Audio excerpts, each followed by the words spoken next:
ভালোবাসার এরকম আরো অনেক গল্প পেতে এক্ষুনি সাবস্ক্রাইব করুন আমাদের চ্যানেলটিকে এবং পাশে থাকা বেল আইকনটি প্রেস করে দিন। ধন্যবাদ। Stay with us. মেঘ, চল না একটু বারান্দায় বসি। অনেক দিন তোমার সাথে চাঁদ দেখি না। সোফায় বসে টেবিলে পা তুলে ল্যাপটপে অফিসে একটা প্রেজেন্টেশন রেডি করছি। এই অসময়ে বৃষ্টিটা আমার সোহাকে আবদার শুনে মেজাজটা খারাপ হয়ে গেল। হালকা বিরক্তি সুরে বললাম, তোমারও সব সোহাগে আলাপের জন্য আমার সময় নেই। আমার অনেক কাজ পড়ে আছে, একটু একা থাকতে দেবে প্লিজ। কথাগুলো বলেই আবার ল্যাপটপে মাথা ঘুষলাম। এই প্রেজেন্টেশনটা রেডি হলে নতুন আর একটা হাতে পাবো। ল্যাপটপ থেকে মাথা তুলে দেখি রাত 12:25 বাজে। বৃষ্টির কথা ভাবতেই মনে পড়ল তখন মেয়েটার সাথে ওরকম ব্যবহার করাটা মোটেও ঠিক হয়নি। বিছানার কাছে গিয়ে দেখলাম কায়া ঘুমিয়ে আছে। কামিজটা সরে গিয়ে সাদা পেটটার কিছু অংশ দেখা যাচ্ছে। নিজেকে কন্ট্রোল করা খুব কঠিন হচ্ছে। টুপ করে বৃষ্টির পাশে গিয়ে শুয়ে পড়লাম। একটা হাত ওর জামা কলির পেটের উপর চালান করে দিয়ে ওর খোলা চুলে নাকটাকে ডুবিয়ে দিলাম। আস্তে আস্তে বৃষ্টির পেটের উপর স্লাইড করছি, যে মুখটাকে জড়িয়ে ধরবো। আমার মেয়েতে জমা পেটটা এখন তোমার ঘৃণার বস্তু, তাই না মেঘ? এরকম রোমান্টিক একটা মুহূর্তে বৃষ্টি এমন কিছু বলবে সেটা কোনোদিন আমার কাম্য ছিল না। আমি বৃষ্টিকে নিচের দিকে ফেরানোর চেষ্টা করছি, কিন্তু সে শক্ত হয়ে আছে। কয়েকবার চেষ্টা করার পর ওকে ছেড়ে দিলাম। তারপর একটা হ্যাঁচকা টান দিয়ে নিচের দিকে ফিরিয়ে নিলাম। চারদিকে আঁধার হলেও বাইরে থেকে আসা ল্যাম্পপোস্টের আলোয় ওর চোখের কোণটা চিকচিক করে উঠল। বৃষ্টি ভেবেছিল হয়তো আমার চোখে পড়বে না, তাই বার কয়েক চোখটাকে পিটপিটিয়ে পানিগুলোকে হালাল করে নিল। মেদ থাকলেও তোমার এই শরীর আমার, না থাকলেও আমার। শুধু তোমার শরীর না, তোমার রুহ, তোমার ভালোবাসা, তোমার ভালো খারাপ সব কিছুই আমার। সব কিছুতেই শুধু আমার অধিকার। তুমি আমার ভালোবাসা বৃষ্টি, আমার স্ত্রী, আমার অর্ধাঙ্গিনী। তোমার সব কিছুই আমার ভালো লাগা। আর আমি সরি তখনকার বিহেভিয়ার জন্য। জানো তুমি, অসুখ কখনো একদিনে বাঁধে না। বার কয়েক অনিয়ম করলে শরীর সহ্য ক্ষমতা হারিয়ে ফেলে, রোগ দানা বাঁধে। যাকে ঘুমিয়ে পড়ো, সকালে তোমার অফিস। আর কথা বলতে দেওয়া যাবে না, বড্ড অভিমান করে আছে মেয়েটা। ঠোঁট দিয়ে ওর ঠোঁট দুটো দখল করে নিলাম। বৃষ্টি এক হাত আমার চুলে আর এক হাত দিয়ে শার্ট খামচে ধরল। দু হাত দিয়ে ওর কোমর চাপটে ধরে নিজের সাথে মিশিয়ে নিলাম। অনেক দিন থেকে ভালোবাসা হয়নি বউটাকে। আজকে ভালোবাসা দিয়ে সব অভিযোগ মিটিয়ে দেব। আমার সময়ের উপরে যে তার অধিকার আছে, সে যে আমার অর্ধাঙ্গিনী। ঘুম ঘুম চোখে বিছানা হাতাচ্ছি। বৃষ্টিকে না পেয়ে চোখ খুলে এপাশ ওপাশ তাকালাম। জানালার পর্দাগুলো বাতাসে উঠছে। খুট করে শব্দ শুনে চোখ গেল ওয়াশরুমের দরজার দিকে। বৃষ্টি মাত্র গোসল ছেড়ে বেরোচ্ছে। হালকাতে তোয়ালা দিয়ে আঙুল গলিয়ে চুলের পানি মুছছে। হয়তো ভেবেছিল আমি ঘুমিয়ে আছি, তাই বিছানার সামনে দাঁড়িয়ে চুল ঝাড়তে লাগলো। আমার উপর চোখ পড়তেই শরীরকে ড্রেসিং টেবিলের সামনে গিয়ে দাঁড়ালো। আমি সন্তপর্ণে বিছানা থেকে নেমে আলমারি খুলে একটা শাড়ি বের করলাম। অনেক সুন্দর করে শাড়িগুলো গুছিয়ে রেখেছে, কিন্তু উপরে থ্রি পিসে ছড়াছড়ি। আমি আলমারিটা বন্ধ করে বৃষ্টির পিছনে গিয়ে দাঁড়ালাম। সে এখনো চুল মুছতে ব্যস্ত। পিছন থেকে দু হাতে ওর পেট জড়িয়ে ধরলাম। হঠাৎ করে জড়িয়ে ধরায় বৃষ্টি হালকা ভয় পেয়ে গেল। ডান হাতটা আস্তে ওর বুকে উঠিয়ে জামার গলাটা ধরে সজোরে একটা টান মারলাম। হঠাৎ হ্যাঁচকা টান পড়ায় জামার অনেকটাই ছিঁড়ে গেছে। বৃষ্টি আমাকে ধাক্কা দিয়ে সরিয়ে দিল। তোয়ালেটা বুকে জড়িয়ে চেঁচিয়ে উঠল, তুমি কি পাগল হয়ে গেছো? আমি শান্ত দৃষ্টিতে বৃষ্টি দিকে চেয়ে ব্লাউজ আর পেটিকোটটা গিয়ে দিয়ে বললাম, চেঞ্জ করে আসো। বৃষ্টি কোনো কথা বলল না। আমার হাত থেকে কাপড়গুলো নিয়ে ওয়াশরুমে চলে গেল। 5 মিনিট পর বৃষ্টি গায়ে তোয়ালে জড়িয়ে বেরিয়ে এলো। আমি বিছানা থেকে শাড়িটা তুলে বৃষ্টিকে পড়াতে শুরু করলাম। শাড়ির কুচে কুচতে গিয়ে ওর পেটে আলতো করে একটা চুমু দিলাম। বৃষ্টির চোখ বুজে চুপচাপ দাঁড়িয়ে আছে। আমি ওর কোমর জড়িয়ে আরও বেশ কয়েকটা চুমু খেয়ে আঁচলের দিকে এগোলাম। একটা কথা খুব ভালোভাবে মনে পড়ছে, বৃষ্টি শাড়ি পরতে পারে না। ও অনেকবার শাড়ি পরা শিখতে চেয়েছিল, কিন্তু আমি দিইনি। আমার ইচ্ছা ছিল আমি নিচে হাতেকে শাড়ি পরাবো। কুচি গুছিয়ে দেবার বাহানায় ওর মেয়েধীন পেটে ঠোঁটে ছোঁয়া দিতে পারবো। সেজন্য কখনো ওকে নিচে শাড়ি পরতে দিলাম না। বিয়ের পর 6 মাস যখনই ও শাড়ি পরতো, আমি তখন ওকে শাড়ি পরিয়ে দিতাম। কিন্তু হুট করে একদিন অফিস যাওয়ার সময় ও জেদ ধরে বসলো ওকে শাড়ি পরিয়ে দিতে হবে। এদিকে অফিসে সেদিন ইম্পর্টেন্ট মিটিং ছিল। একে তো দেরি, তার উপর বৃষ্টির অহেতুক পায়। রাগে ওর মুখে শাড়ি ছুঁড়ে মেরে চলে যায়। তারপর থেকে আর ওকে একদিনও শাড়ি পরতে দেখেছি বলে মনে হয় না। পরবে বা কি করে, সে তো শাড়ি পরতে জানে না। আঁচলটা ঠিক করে আবার ওকে তুলে বসিয়ে দিলাম, চুলগুলো আছড়ে দিলাম যত্ন করে। বৃষ্টি আয়নাতে আমাকে দেখছে, ওর চোখ দুটো টলমল করছে। আমার হাতটা চেপে ধরে বলল, এত ভালোবেসো না প্লিজ, সহ্য হবে না। বলেই বৃষ্টি উঠে চলে গেল। আমি জানি বৃষ্টি কেন এমনটা বলছে। ও ভয় পাচ্ছে হয়তো আমি আবার ওকে অবহেলা করব। কিন্তু আর না, কাজের নেশায় এতটা বোধ হয়েছিলাম যে আমার অস্তিত্বকেই আমি ভুলে গেছি। ফ্রেশ হয়ে ডাইনিংয়ে চলে গেলাম। মা আগেই নাস্তা ছেড়ে নিচের রুমে চলে গেছেন। বৃষ্টি আমার জন্য প্লেট সাজাচ্ছে। তুমি খাবে না? আগে তুমি খাও, আমি পরে খেয়ে নিব। না, এখনই খাবে। বসো, আমি খাই দিচ্ছি। হাত ধরে বৃষ্টিকে আমার পাশে চেয়ারটাতে বসিয়ে দিলাম। নিজের হাতে তুলে ওকে খাইয়ে দিচ্ছি। ও অপলকভাবে আমার দিকে তাকিয়ে আছে। খাওয়া শেষে বৃষ্টি প্লেটগুলো নিয়ে চলে গেল। আমি গাড়ি নিয়ে বেরিয়ে পড়লাম মার্কেটের উদ্দেশ্যে। শাড়ির দোকান থেকে শাড়ি কিনে বের হবো, এমন সময় নজর গেল পাশের একটা জুয়েলারি দোকানের দিকে। বিয়ের পর থেকে আজ পর্যন্ত একটা সোনাও কিনে দেওয়া হয়নি বৃষ্টিকে। সারাদিন বাড়ির কাছে ব্যস্ত সে। অথচ এই আমি ওকে বলেছিলাম ওকে রাজরানীর মতো করে রাখবো, সামান্য ওকে কষ্ট পেতে দেবো না। কথাগুলো ভেবেই একটা তাচ্ছিলের হাসি পড়ে উঠল ঠোঁট জুড়ে। দরজা ঠেলে দোকানে ঢুকলাম। এই শেড ওই শেড দেখতে দেখতে চোখ গেল একটা লাল পেন্ডেন্টের উপরে। এগিয়ে গিয়ে সেলসম্যানকে বললাম ওটা দেখাতে। প্রাইসটা দেখে চক্ষু চড়ক গাছ, 1,00,000 টাকা। কারণ জিজ্ঞাসা করতেই সেলসম্যান বলে উঠলেন,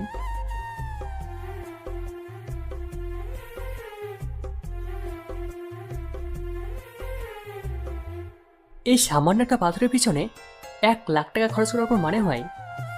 টাকা তো উড়ে আসে না, রাত দিন পরিশ্রম করতে হয় টাকা উপার্জনের জন্য। পেন্ডেন্টটা ফেরত দিয়ে শোরুম থেকে বেরিয়ে এলাম। এমনি তো মেয়ে রূপের দেবাঙ্গে পাচ্ছে না, এমন ভাবখানা দেখায় যেন বিয়ে করে আমার ছেলের উপর মেহেরবানি করছে। আর এখন তো লাখ টাকার চাকরি পেয়েছে, আল্লাহ জানে আর কত কি দেখতে হবে। এসব আবল তবল বকতে বকতে মা গিয়ে ঘরে ঢুকলেন। মা আর ছোটবেলায় গিয়েছিলেন বৃষ্টির বাড়িতে হলুদ নিয়ে। সেখান থেকে ফিরেই মা চেঁচাচেঁচি শুরু করে দিয়েছেন। বৃষ্টিকে ফোন দিতেই ও পাশ থেকে বলে উঠল, একটু পর ফোন করো না প্লিজ, আমি মেহেদি পড়ছি। বৃষ্টি, মা তোমাদের বাসায়। আন্টি আমাকে হলুদ লাগানোর পর বাসায় একটা লেটার আসে। তোমার মনে আছে আমি আমেরিকার একটা মাল্টি ন্যাশনাল কোম্পানিতে জবের অ্যাপ্লাই করেছিলাম? ওরা আমাকে কনফার্মেশন লেটার পাঠিয়েছে, সাথে অ্যাপয়েন্টমেন্ট লেটারও। আমার এই মেল আইডি অফ থাকার কারণে ওরা চিঠি পোস্ট করে পাঠিয়েছে। কবে থেকে জয়েন করতে বলেছে? এই তো পরশু থেকে। বৃষ্টি, তুমি কি জবটা, আই মিন পরশু তোমাদের বিয়ে তো? হ্যাঁ, পরশু বিয়ে তো। তুমি কি পরশু জবে জয়েন করছো? ওপাশ থেকে বৃষ্টি খিলখিল করে হেসে উঠল। অনেক কষ্টে হাসি থামিয়ে বলল, এই কথাটা শোনার জন্য তুমি এতক্ষণ থেকে তোতলাচ্ছ? মেঘ, তুমি পারো বটে। বিয়ের আসর থেকে কেউ চলে যায়? বলে আবার হাসতে লাগলো। মেঘ, রিল্যাক্স। কেন তো হাইপার হচ্ছ? এই জবটা আমি নিজের যোগ্যতায় পেয়েছি, সো যতদিন যোগ্যতা আছে ততদিন আমি এরকম হাজারো জব ইজিলি পেয়ে যাব। বাট তোমাকে হাতছাড়া করে জবের পেছনে ছুটলে আমি বুড়ি হয়ে যাব। তখন আমাকে সারা জীবন সলমান খানের মতো আয় বুড়ো হয়ে থাকতে হবে। আমি কাপা কাপা কণ্ঠে আবার জিজ্ঞেস করলাম, বৃষ্টি, তুমি কি জব জয়েন? আরে বাবা, কতবার বলবো করবো না করবো না করবো না? এই তুমি বারবার প্রশ্ন করলে কিন্তু আমি মত পাল্টে দিব। বৃষ্টির কথা শুনে বেশ স্বস্তি পেলাম। মনে হলো যেন বড় একটা পাথর নেমে গেল বুক থেকে। তোমাকে মত পাল্টাতে হবে না, তুমি মেহেদি ডিজাইন পাল্টাও। মানে? কুট করে ফোনটা কেটে দিলাম। দিনগুলোর কথা মনে পড়তেই ঠোঁটের কোণে হালকা হাসি ফুটে উঠল। সত্যি, সবাই মানুষকে অনেকটাই পাল্টে দেয়। যে মেয়েটা আমার জন্য লাখ টাকা চাকরি, একটা ওয়েল সেটেলড ক্যারিয়ার হাসি মুখে ছেড়ে দিয়ে এসেছিল, আজকে সেই মেয়েটার জন্য সামান্য একটা গিফট কিনতেও আমার ভ্রু কুঁচকে যাচ্ছে। অ্যাকাউন্ট ব্যালেন্স চেক করে দেখলাম 2.5 লাখ টাকা পড়ে আছে। মান্থ স্যালারি হয়তো এখনো তোলা হয়নি। গার্লফ্রেন্ড হলে হয়তো কেনার সময় দুবার ভাবতাম না, কিন্তু সে তো আমার অর্ধাঙ্গিনী। হাজারটা অবহেলা সত্ত্বেও সে আমাকে ছেটে যাবে না। ফিরে গিয়ে সে পেনটা কিনে আনলাম। বাড়ি ফিরে দেখি বৃষ্টি মায়ের মাথায় তেল মালিশ করে দিচ্ছে, তারপর চুল আঁচড়ে সুন্দর করে বেনি করে দিল। দুজনে গল্প করছে আর কিলকিল করে হাসছে। আমার মনে হচ্ছে আমি বউ শাশুড়িকে নয়, তুই বান্ধবীকে দেখছি। ওরা আপন মনে গল্প করে যাচ্ছে, আশেপাশে কোনো খেয়ালই নেই তাদের। আমি হালকা গলা চেড়ে ওদের পাশে গিয়ে বসলাম। কি ব্যাপার মামি, ছেলের বউকে পেয়ে ছেলেকে ভুলে গেলে? মা কপট রাগ দেখিয়ে বললেন। খবরদার, বৃষ্টিকে ছেলের বউ বলবি না, ও আমার আর একটা মেয়ে। বলেই বৃষ্টির পথে হাত বুলিয়ে দিলেন। আমি মার হাতে একটা ব্যাগ ধরিয়ে দিলাম। এই নে, এটা কি রে? খুলেই দেখো না মা। মা ব্যাগটা খুলে শাড়িটা বের করলেন। খুশিতে তার চোখ দুটো চকচক করে উঠল, কারণ বাবা প্রায় মাকে এই ধরনের শাড়ি কিনে দিতেন। মা তোমাকে কি চোখের পানি মোছার জন্য এই শাড়িটা কিনে দিয়েছে? তোমার ছেলে চোখের পানি মোছো। বৃষ্টির কথায় মা হালকা হেসে শাড়ি নিয়ে রুমে চলে গেলেন। আমি জানি মা এখন আমাদের ফ্যামিলির অ্যালবাম বের করে ছবি দেখাবেন। আমি বৃষ্টিকে লাঞ্চ রেডি করতে বলে ঘরে চলে এলাম। বৃষ্টি রুমে ঢুকতে পিছন থেকে ওর চোখ দুটো চেপে ধরলাম। গুটি গুটি পায়ে এগিয়ে নিয়ে ওকে বিছানায় বসিয়ে দিয়ে শাড়ি আর পেন্ডেন্টটা ওটাতে ধরিয়ে দিলাম। বৃষ্টি শাড়িটাতে একবার হাত বুলিয়ে বিছানাটা এক কোণায় রেখে উঠে চলে গেল। আমি গিয়ে ওর কাছে হাত রাখতেই আমার বুকে ঝাঁপিয়ে ছোট বাচ্চাদের মতো কাঁদতে লাগলো। আমিও দু হাতে ওকে বাহুবন্দী করে নিলাম। খুব জোরে আঁকড়ে ধরেছে আমাকে ও। ওকে থামানোর কোনো বস্তু তো আমার নেই। কাঁদুক না একটু, অভিমান আর কষ্টগুলো যদি চোখের পানি হয়ে ঝরে যাক, যাক না, তাতে ক্ষতি কি? মেঘ, আমার শাড়ি গহনা কিচ্ছু চাই না, আমার তোমাকে চাই, তোমার সময় চাই। এই শাড়ি গহনা দিয়ে ঘন্টা দুয়েকের জন্য হয়তো আমার ঠোঁটে হাসি ফুটবে, কিন্তু খরচ করা টাকাটা ফিরিয়ে আনার জন্য তুমি আবার আমাকে ভুলে কাজে ব্যস্ত হয়ে যাবে, যেটা আমাকে প্রতিটা মুহূর্তে কুড়ে কুড়ে খাবে। আমার চাই না এসব মেঘ। আমি দু হাতে বৃষ্টির গাল ধরে ওর কপালে আলতো করে একটা চুমু খেলাম। আমার সবটা সব সময় তোমার, আমার সব কিছুতে সবচেয়ে বেশি তোমার অধিকার। এখন কান্না বন্ধ করে শাড়িটা পরে এসো। গত সপ্তাহে নতুন শার্টটা কিনলাম, আর আজ তুমি কেটে দাগ বসিয়ে দিলে। এখন আবার খাটনি কাটতে হবে নতুন শার্ট কেনার জন্য। মেঘ, নিছক চেঁচিয়ে বৃষ্টি আমার বুকে হালকা ঘুষি মারতে লাগলো। খুশিতে চকচক করছে ওর চোখ দুটো। আমি চাই না ওর খুশিটা ওর কাছ থেকে কেড়ে নিক। ওর উপর কোনো আচরণ আমি আসতে দেবো না। এখন যাও, শাড়িটা পরে এসো, আমরা আজকে বাইরে ডিনারে যাব। নেমেষে বৃষ্টির মুখটা কালো হয়ে গেল। কি হলো, যাবেন আমার সাথে? মেঘ মা, উনি তো বাসায় একা থাকবেন, ওনার মেডিসিন, ওনাকে এভাবে একা রেখে যাওয়া ঠিক হবে না। বৃষ্টি, তুমি মায়ের কথা চিন্তা করো না। আমি রামেশের খালাকে বলে দিয়েছি, উনি রাতে এসে মাকে খাইয়ে ওনাকে মেডিসিন খাইয়ে দেবে। এবার হ্যাপি? আমার উত্তর শুনে বৃষ্টি খুশি মনে চেঞ্জ করতে চলে গেল। আমার এইচএসসি পরীক্ষার সময় বাবা মারা যান। তারপর থেকে অনেক কষ্ট করে মা আমাকে পড়াশোনা করিয়েছেন। আমার সব আহ্লাদ, সব ইচ্ছা পূরণ করেছেন। বাবা মারা যাওয়ার পর থেকে মা খুব খিটখিটে হয়ে যান। তার মনের মধ্যে এই ভয়টা ঢুকে যায় যে হয়তো আমাকে বিয়ে দিলে আমার অর্ধাঙ্গিনী আমাকে তার কাছ থেকে সরিয়ে দেবে, আমাদের মা ছেলের সম্পর্কে ফাটল ধরাবে। কিন্তু বিয়ে না দিয়েও তো উপায় নেই। তাই মা ঠিক করলেন আমার খালাতো বোন আপনার সাথে আমার বিয়ে দেবেন। নিজেদের মধ্যে বিয়ে দিলে আমাকে হারানোর ভয় থাকবে না। আমার স্ত্রী চাইলেও আমাকে মায়ের কাছ থেকে দূরে নিয়ে যেতে পারবে না। তাই বৃষ্টির সাথে আবার বিয়ের সময় মা ঘোর বিরোধিতা করেন। শুধু মা জেদের জন্যই বৃষ্টির সাথে আমার বিয়ে দিতে বাধ্য হন মা। বিয়ের পর থেকে বৃষ্টির সাথে মায়ের কিটকট লেগেই থাকতো। প্রথম প্রথম বিষয়টা উপভোগ করলেও দিন দিন অসহ্য হয়ে ওঠে। আমার কেন জানি মনে হতে লাগলো মা যা বলেন সবকিছু ঠিকই বলেন। বৃষ্টি হয়তো আর বাকিদের মতো মায়ের সাথে খারাপ বিহেভ করছে। একদিন অফিস থেকে মাত্র বাসে ফিরেছি। মায়ের ঘরে গিয়ে দেখি মা তসবি গুনছেন আর নিঃশব্দে কাঁদছেন। মায়ের চোখের পানি দেখে আমার বুকটা কেঁপে উঠল। মা, কি হয়েছে? তুমি কাঁদছো কেন? বাবারে, আমার হাজারবার নিষেধ করা সত্ত্বেও তুই বৃষ্টিকে আমার বাসায় বউ করে আনলি। ওর জায়গায় আজ আফরা থাকলে হয়তো আজ এমনটা করতো না। মায়ের কথা শুনে মেজাজটা খুব খারাপ হয়ে গেল। তাহলে কি সত্যি বৃষ্টি? মা, কি হয়েছে বলবে আমাকে? সকালে বৃষ্টিকে বলেছিলাম সরিষা বাটা দিয়ে ইলিশ মাছ রান্না করতে। তোর বাবার খুব পছন্দের ছিল। ওনার খুব ইচ্ছে ছিল তোর যখন বিয়ে হবে ছেলের বউয়ের হাতে সরিষা ইলিশ খাবেন। দুপুরে রান্নাঘরে পানি আনতে গিয়ে দেখি রামিসা রান্না করছে আর বৃষ্টি ঘরে বসে আছে পানিতে হাত ডুবিয়ে। মায়ের কথা শুনে প্রচুর রাগ উঠল। বৃষ্টি কখনো এমনটা করবে আমি ভাবতেও পারিনি। রাগে গজরাতে গজরাতে রান্নাঘরে গিয়ে দেখি বৃষ্টি আর আমি সেখানে মিলে রাতের খাবার রেডি করছি। রান্নাঘরে ঢুকেই চেঁচামেচি শুরু করে দিলাম। তোমার কাছ থেকে এটা আশা করিনি বৃষ্টি।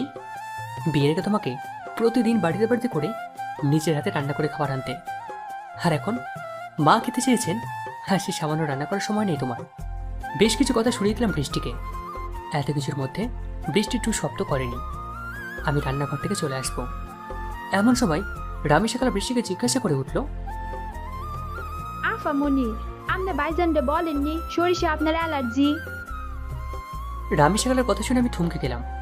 পিছন ফিরতেই আমার জিজ্ঞাসা দৃষ্টি দেখে রামি সকাল আমাকে বললেন, ভাইজান, আপনি জানতেন না বৃষ্টিমণি সরিষা অ্যালার্জি? কত করে কইলাম শুনলই না। সরিষা বাড়ি মাছে মাখায়া যাইতে যাইয়া হাত ফুললা লাল হয়ে গেছে, চুলকাইতে হাতে চামড়া চিরাই ফেলাইছে। বেচারি তো দুপুরের ভাতটাও খাইতে পারে নাই। আমি কইলাম খালাম্মারে কইয়া নয় অন্য তরকারি আনদে, কে কুশনে কার কথা। আমি হাঁ হয়ে রামি সকালের কথাগুলো হজম করছি। বৃষ্টির যে সরিষার অ্যালার্জি এটা আমার অচেনা নয়। এত একটা ইম্পর্টেন্ট একটা বিষয় কিভাবে মাথা থেকে বের হয়ে গেল আমি ভেবে পাচ্ছি না। চুপচাপ মাথা নুয়ে সেখান থেকে চলে আসলাম। নিজেকে খুব ছোট মনে হচ্ছিল। আমি এত কথা বলেছি, কিন্তু বৃষ্টি হাসি মুখে সবটা শুয়ে গেছে। আমি জানি ওর হাসিটার পিছনে হাজারো কষ্ট অভিমান লুকিয়ে আছে। এই মেঘ, কি হলো? শাড়িটা পরিয়ে দাও না প্লিজ। কতক্ষণ এভাবে দাঁড়িয়ে থাকবো? বৃষ্টির কথা ওর হাত থেকে শাড়িটা সরিয়ে ওর হাত দুটো মেলে দেখলাম। গোলাপের পাপড়ি তুমড়ে তুমড়ে যেমন কালচে বর্ণ ধারণ করে, ঠিক ওর হাত দুটো ওরকম অবস্থা হয়ে আছে। হাতের গোলাপি নখগুলোতে কালি জমে আছে, অথচ ওর গোলাপি নখের জন্যে ভার্সিটির সব মেয়েরা ওকে হিংসে করত। রেডি হয়ে বৃষ্টিকে নিয়ে বেরিয়ে পড়লাম। ওকে রিক্সা নিয়ে আজ পুরো শহর ঘুরব। আকাশি রঙের শাড়িতে বৃষ্টিকে নীল আকাশের মতো লাগছে। আকাশের বিশালতা যেন পুরোটা ধারণ করেছে সে। হালকা হাতে খোপার কাঁটাটা খুলে দিলাম। সাথে সাথে এক রাশি চুল ছড়িয়ে পড়ল ওর পিঠ জুড়ে। বৃষ্টি কটমট করে আমার দিকে তাকাচ্ছে। আমি ভান ধরে আছি যাতে কিছুই জানি না। পুরোটা সন্ধ্যা বৃষ্টিকে নিয়ে ঘুরে ডিনার শেষ করে বাসায় ফিরলাম। বাসায় ফিরে বৃষ্টি দৌড় মারল মায়ের রুমের দিকে, হাতে দুটো হাওয়াই মিঠাই। মায়ের কাছে গিয়ে মাকে একটা হাওয়াই মিঠাই ধরিয়ে দিল। দুই মা মেয়ে গল্প করছে আর খিলখিল করে হাসছে। আমি ওদের বিরক্ত না করে রুমে চলে আসলাম। আমি জানি বৃষ্টি গল্প শেষে মাকে ঘুম পাড়িয়ে তারপর রুমে আসবে। বৃষ্টির সাথে মা কখনো খিটখিট ব্যবহার করেনি। মা শুধু এই ভয় থাকতেন বৃষ্টি তার কাছ থেকে তার ছেলেকে দূরে না সরিয়ে। কিন্তু মায়ের সব ভুল ধারণা দূর হয়ে যায় আপনার বিয়ের সময়। একমাত্র ভাগ্যের বিয়েতে মাকে 1 সপ্তাহ আগে যেতে হয়েছিল। বিয়ে বাড়িতে অনেক কাজ, খালা একা হাতে কত দিক সামলাবে। আমার অফিসের কাজের জন্য আমার যাওয়া হয়ে উঠল বিয়ের দিন। বিয়ে বাড়ির প্রতিটা কাজ বৃষ্টির সাজসন্ধে করছিল, যেন সে বাড়ির মেয়ে। আপনাকে সাজানোর দায়িত্ব ছিল মা আর বৃষ্টির উপর। দেরি হয়ে যায় ভেবে মা বৃষ্টিকে পাঠিয়ে দেন রেডি হতে। এদিকে আতশবাজি পড়ে আগুন লেগে যায় আপনার ঘরে। মা কোনো মতে আপনাকে ঘর থেকে বের করতে সক্ষম হলেও নিচে আটকা পড়েছেন আগুনের উত্তাপে। বৃষ্টি যতক্ষণ রেডি হয়ে এসেছে পুরো ঘরে আগুন ছড়িয়ে পড়েছে। দাউ দাউ করে জ্বলছে সবকিছু। ধোঁয়ার অক্সিজেনের অভাবে মায়ের দম বন্ধ হয়েছে উপক্রম। সবাই হাঁ হয়ে তামাশা দেখছে। দু একজন পানির বালতি নিয়ে ছড়াছড়ি করছে। হুট করে বৃষ্টি সবার চোখ ফাঁকি দিয়ে রুমের মধ্যে ঢুকে পড়ে। কোনো রকমে মাকে ঘর থেকে বের করে আনলেও আগুনের ফুলকা উড়ে এসে পড়ে বৃষ্টির শাড়িতে। নিমেষে জ্বলে ওঠে বৃষ্টির শরীর। মায়ের ফোন পেয়ে আজ রাস্তা থেকে ছুটেছে হসপিটালে। আমাকে দেখে মা আমাকে জড়িয়ে ধরে সবটা বলতে লাগলেন। অজরে কেঁদে যাচ্ছেন মা। বাবা মারা যাওয়ার পর প্রথম তাকে বেদর কাঁদতে দেখলাম। আমি সবটা শুনে মুহূর্তে যেন পাথর হয়ে যায়। প্রচন্ড অসহায় লাগছিল নিজেকে। আমি থেকে থেকে মায়ের দিকে অসহায়ভাবে তাকাচ্ছি। মা আমার অবস্থা থেকে আঁচড়ে মুখ লুকিয়ে অনেকটাই কাঁদছে। যে বৃষ্টিকে এবার সহ্য করতে পারতেন না, আজকে সেই বৃষ্টির জন্য মা কেঁদে ভাসাচ্ছেন। প্রায় 1.5 দিন পর জ্ঞান ফিরে বৃষ্টির। ধীর পায়ে আগাচ্ছি আমি। ডক্টর বলেছেন বৃষ্টির শরীরের খুব বেশি আশঙ্কা না পড়লেও ক্ষতগুলো বেশ গভীর, যে কোনো সংক্রামক রোগে সহজে আক্রান্ত হতে পারে। বৃষ্টির কাছে গিয়ে ওর মাথায় হাত রাখতেই পিট পিট করে চোখ খুলে বলে উঠল, মেঘ, মা কোথায়? উনি ঠিক আছেন তো? বলো না মেঘ, চুপ করে আছো কেন? আমি হালকা মাথা নাড়লাম। ওর চোখে মুখে স্বস্তির হাসি ফুটে উঠল। আমি বুঝতে পারছি আমার চোখগুলো ঝাপসা হয়ে আসছে, কান্না তলা পাকাচ্ছে গলায়। ভাঙা গলায় জিজ্ঞেস করলাম, তুমি তো বাইরে ছিলে, কি দরকার ছিল যেতে আগুনে যাবার? বৃষ্টি মুচকি হেসে কি দরকার ছিল যেতে আগুনে যাবার? বৃষ্টি মুচকি হেসে বলল, মেঘ জানো, তোমাকে অনেক বেশি ভালোবাসি। আর তোমাকে পেয়েছি মায়ের কারণে। আমার জীবনের সবচেয়ে বেস্ট গিফট মা আমাকে দিয়েছে। তার জন্য আমি ওনার কাছে চিরকৃতজ্ঞ থাকব। এর জন্য যদি আমার এই কাজ আবার করতে হয়, আমি হাসি মুখে করব। আমি আর সেখানে থাকতে পারিনি, উঠে চলে আসবো। হঠাৎ চোখে পড়ল মা পর্দার আড়াল থেকে সবটা দাঁড়িয়ে শুনছেন। মায়ের দিকে তাকাতে টুপ করে এক ফোঁটা পানি গড়িয়ে পড়ল চোখ থেকে। 1 সপ্তাহ পর বৃষ্টিকে হসপিটাল থেকে ডিসচার্জ দেওয়া হয়। মা সারাক্ষণ বৃষ্টির পাশে এসে বসে থাকতেন, তার সেবা যত্ন করতেন। আমি চেষ্টা করতাম বৃষ্টির সাথে থাকার, কিন্তু অফিসের কারণে তা হয়ে উঠত না। তবুও যথাসাধ্য চেষ্টা করতাম ওকে সবসময় দেখার জন্য। আমি ওর পাশে গিয়ে বসলে আমার বুকে গুটি গুটি মেরে ঢোকার চেষ্টা করত। ওকে স্পর্শ করতেও আমার ভয় লাগতো। জায়গায় জায়গায় ক্ষতগুলো প্রতিটা মুহূর্তে এক অবর্ণনীয় কষ্ট দিত। মাস 5 পর বৃষ্টি অনেকটাই সুস্থ হয়ে উঠল। মা খাওয়া দাওয়া ছাড়া প্রতিটা সময় বৃষ্টির সাথে থাকতেন। নিচের মেয়ের চেয়েও বেশি ভালোবাসতে শুরু করলেন বৃষ্টিকে। একদিন আমাকে ডেকে মা বললেন, মেঘ, সেদিন যদি তুই জেদ করে বৃষ্টিকে বিয়ে না করতি, তবে হয়তো আমি আজকে একটা মেয়ে পেতাম না। আমার খুব ইচ্ছে ছিল তোর একটা ছোট বোন থাকবে, কিন্তু আল্লাহ তখন আমার সেই ইচ্ছে পূরণ করেননি। আজ করেছেন, বৃষ্টিকে তিনি আমার মেয়ে হিসেবে পাঠিয়েছেন। তোমার কি বিছানা বালিশ আজ বাথরুমে পাঠিয়ে দিব? ওয়াশরুমের বাইরে থেকে বৃষ্টির গলা শুনতে পেলাম। সবার টপ করে বেরোতে বৃষ্টি চেঁচিয়ে উঠল, বুড়া হয়ে গেছে, তাও লজ্জা সরম কিচ্ছু নাই। খালি একটা টাওয়াল পরে ঘরের কি দরকার? বলি, কাপড়ের সাথে এত শত্রুতা কেন তোমার? আমি কপর রাগ দেখিয়ে বৃষ্টিকে জড়িয়ে ধরলাম। কি? আমি বুড়া? আমি বুড়া? তাহলে তুমি কি? তাহলে তুমি বুড়ি, থুড়থুড়ি বুড়ি বলেই দাঁত কেলাতে শুরু করলাম। বৃষ্টি এবার রাগে লাল হয়ে বলল, কি?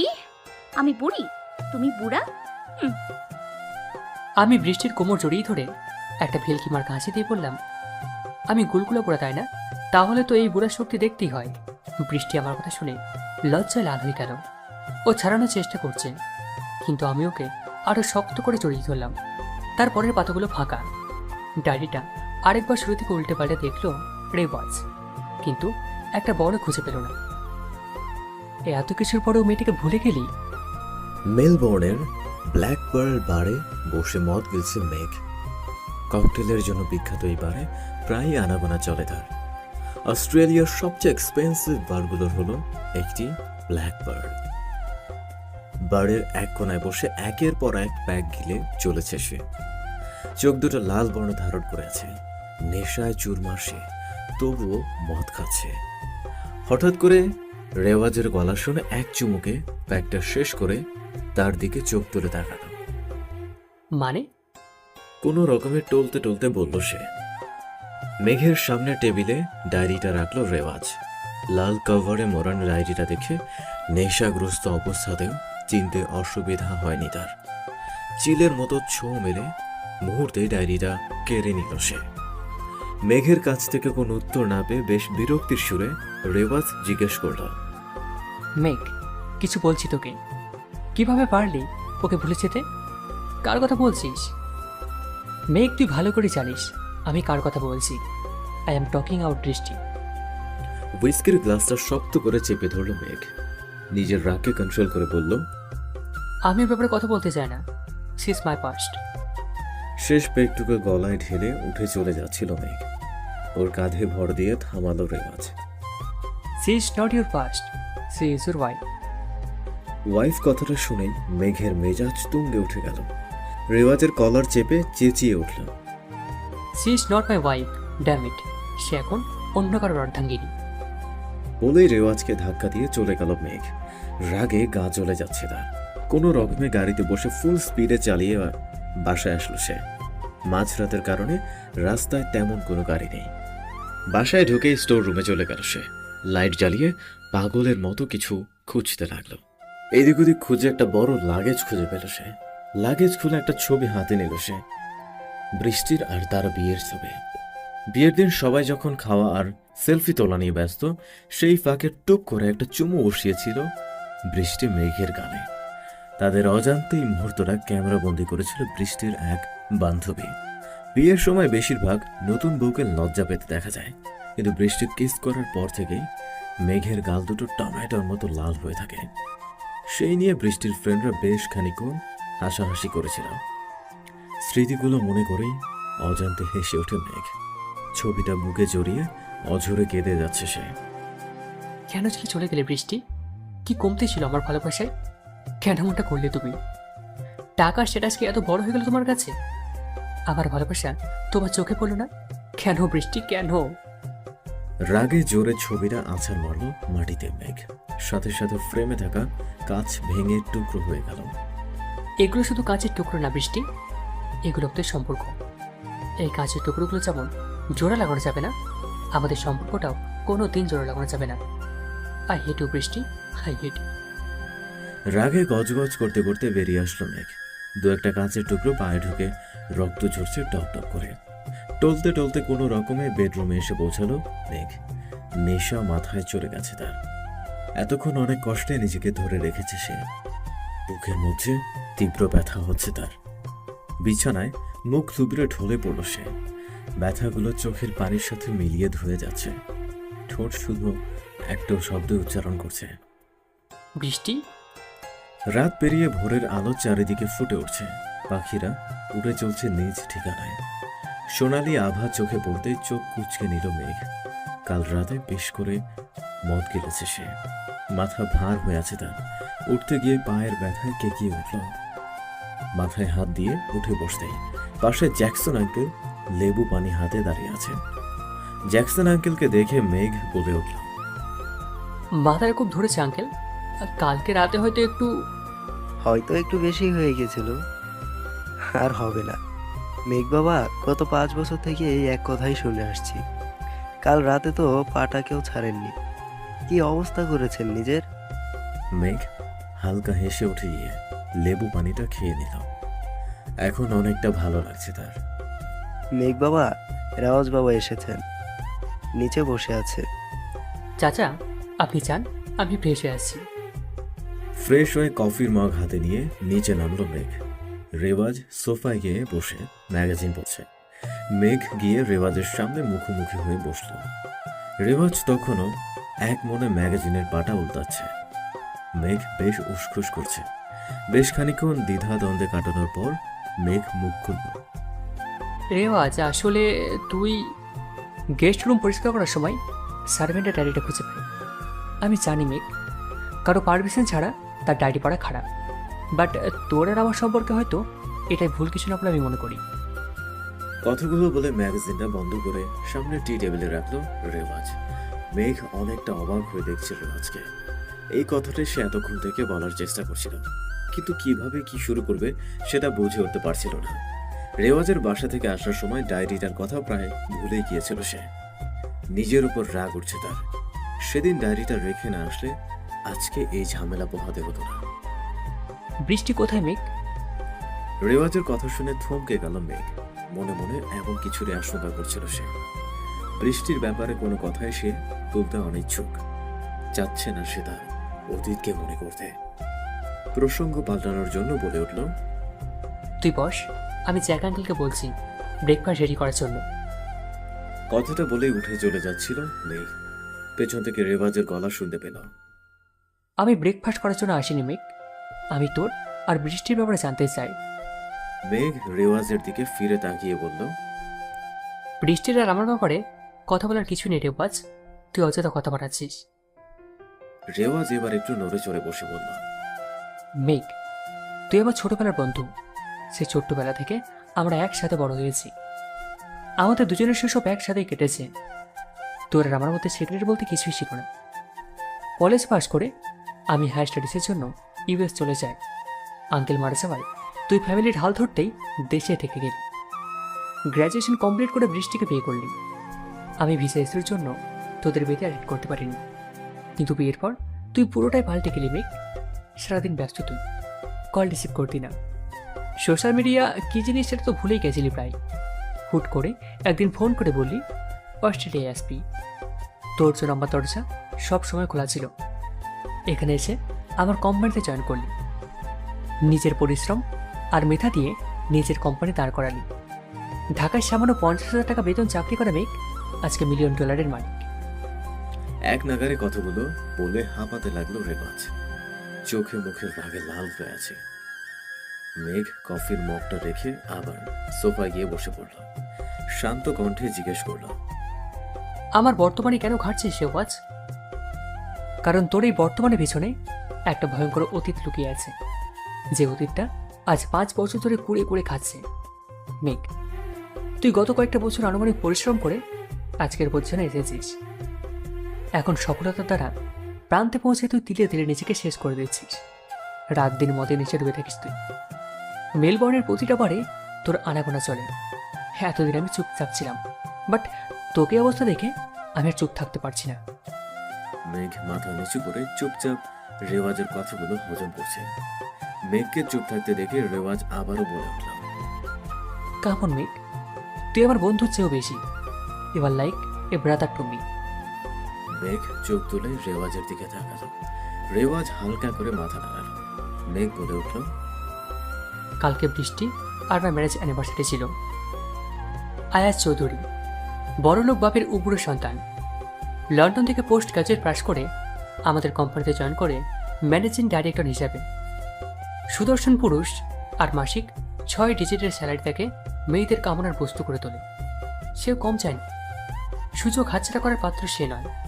টাকা লোভ দেখিয়ে অনেক মেয়ের সাথে বিছানা শেয়ার করেছে, কিন্তু মেয়াদ ওই কয়েকদিন। এক রাতের পর থেকে কোনো মেয়েকে তার ভালো লাগে না। তার ক্যারেক্টারকে প্লে বসে তুলনা করলে ভুল হবে না। বৃষ্টির আমার সুখের সংসার ভালোই চলছিল। ইচ্ছে ছিল মেঘ বৃষ্টির আকাশে একটা ছোট্ট রেদুষী বা রোদের আগমন করবে। আমাদের প্রথম ম্যারেজ অ্যানিভার্সারিতে আমার অফিসে সব স্টাফদের ইনভাইট করা হয়েছিল। আমাদের বিয়েটা খুব একটা আয়োজন করতে পারিনি, তাই বৃষ্টির ইচ্ছে ছিল আমাদের ফার্স্ট ম্যারেজ অ্যানিভার্সারি সেলিব্রেট করার।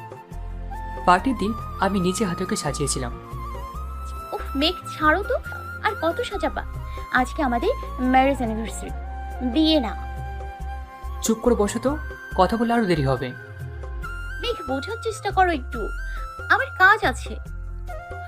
ডান। এবার চোখ খোলো। বৃষ্টি চোখ খুলে একধানে আয়নার দিকে তাকিয়ে আছে। আমি হালকা সেজে জিজ্ঞাসা করলাম, কি দেখছো ওভাবে? মেঘ, তোমাকে আজকে অনেক কিউট লাগছে। মনে হচ্ছে আজকে আবার আমাদের বিয়ে হচ্ছে।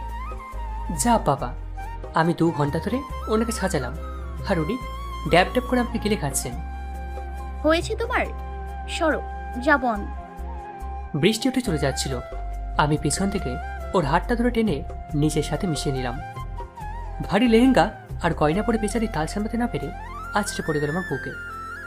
আমি ডান হাতে ওর থুতনিটা উঁচু করে লাল টকটকে ঠোঁট দুটো ছুঁয়ে দিলাম। বৃষ্টি চোখ বড় বড় করে আমার দিকে তাকিয়ে আছে। নজর টিকা লাগিয়ে দিলাম, এখন আপনি যেতে পারেন। বৃষ্টি মুচকে এসে সেখান থেকে দৌড়ে পালালো। ডাইনিংয়ে দাঁড়িয়ে আমি আর বৃষ্টি গেস্টের সাথে কথা বলছি। হঠাৎ করে দরজা থেকে চোখ পড়তে আমি থমকে গেলাম। আয়াজ চৌধুরী আমার বাসায়। অফিসের সবার সাথে ওনাকে ইনভাইট করেছিলাম, কিন্তু আমার জানা মতে উনি কোনো ফ্যামিলি ফাংশনে অ্যাটেন্ড করেন না। এই জন্য আমি অনেকটা নিশ্চিন্ত ছিলাম। তবে হুট করে আমার বাসায় গেল। পরের মুহূর্তেই বৃষ্টির দিকে চোখ গেল। অপরূপ লাগছে আমার বউটাকে। মনে হচ্ছে আকাশ থেকে কোনো পরীকে বউ সাজিয়ে মাটিতে নামানো হয়েছে। আয়াজ চৌধুরী একটা বাঁকা হাসি দিয়ে আমার দিকে এগিয়ে গেলেন। কংগ্রেচুলেশন মিস্টার মেঘ অ্যান্ড অলসো হ্যাপি অ্যানিভার্সারি। তা আপনার ওয়াইফকে দেখছি না, কোথায় উনি? বলে এদিক ওদিক তাকাতে লাগলেন। এতক্ষণে বুঝতে পারছি আয়াজ চৌধুরীর এখানে আসার আসল রহস্য। মিস্টার মেঘ, কল ইউর ওয়াইফ প্লিজ। অনিচ্ছা সত্ত্বেও বৃষ্টিকে ডাকতে হলো। আমার ডাক শুনে বৃষ্টি হাসি মুখে এগিয়ে গেল। আয়াজ চৌধুরী হা হয়ে বৃষ্টিকে দেখছে, মনে হচ্ছে যেন চোখ দিয়ে গিলে খাবে। আমার ইচ্ছা করছিল ওর নাক বরাবর একটা ঘুষ মেরে নাকটাকে ফাটিয়ে দিতে। আয়াজ চৌধুরী বলে তোরাটা এগিয়ে দিল বৃষ্টির দিকে। বৃষ্টি একবার আমার দিকে তাকিয়ে হাসি মুখে তোরাটা হাতে নিয়ে বাড়িয়ে দিল। তোরা দেওয়া চলে এসে বৃষ্টির হাত ছুঁয়ে দিল। আমি বৃষ্টির হাত থেকে তোরাটা কেড়ে নিয়ে বললাম, বৃষ্টি, উনি আমাদের নিউ ডিরেক্টর। বৃষ্টি হালকা হেসে ওনাকে সালাম দিয়ে অন্যদিকে চলে গেল। আয়াজ চৌধুরী বৃষ্টির যাওয়ার দিকে তাকিয়ে আছেন।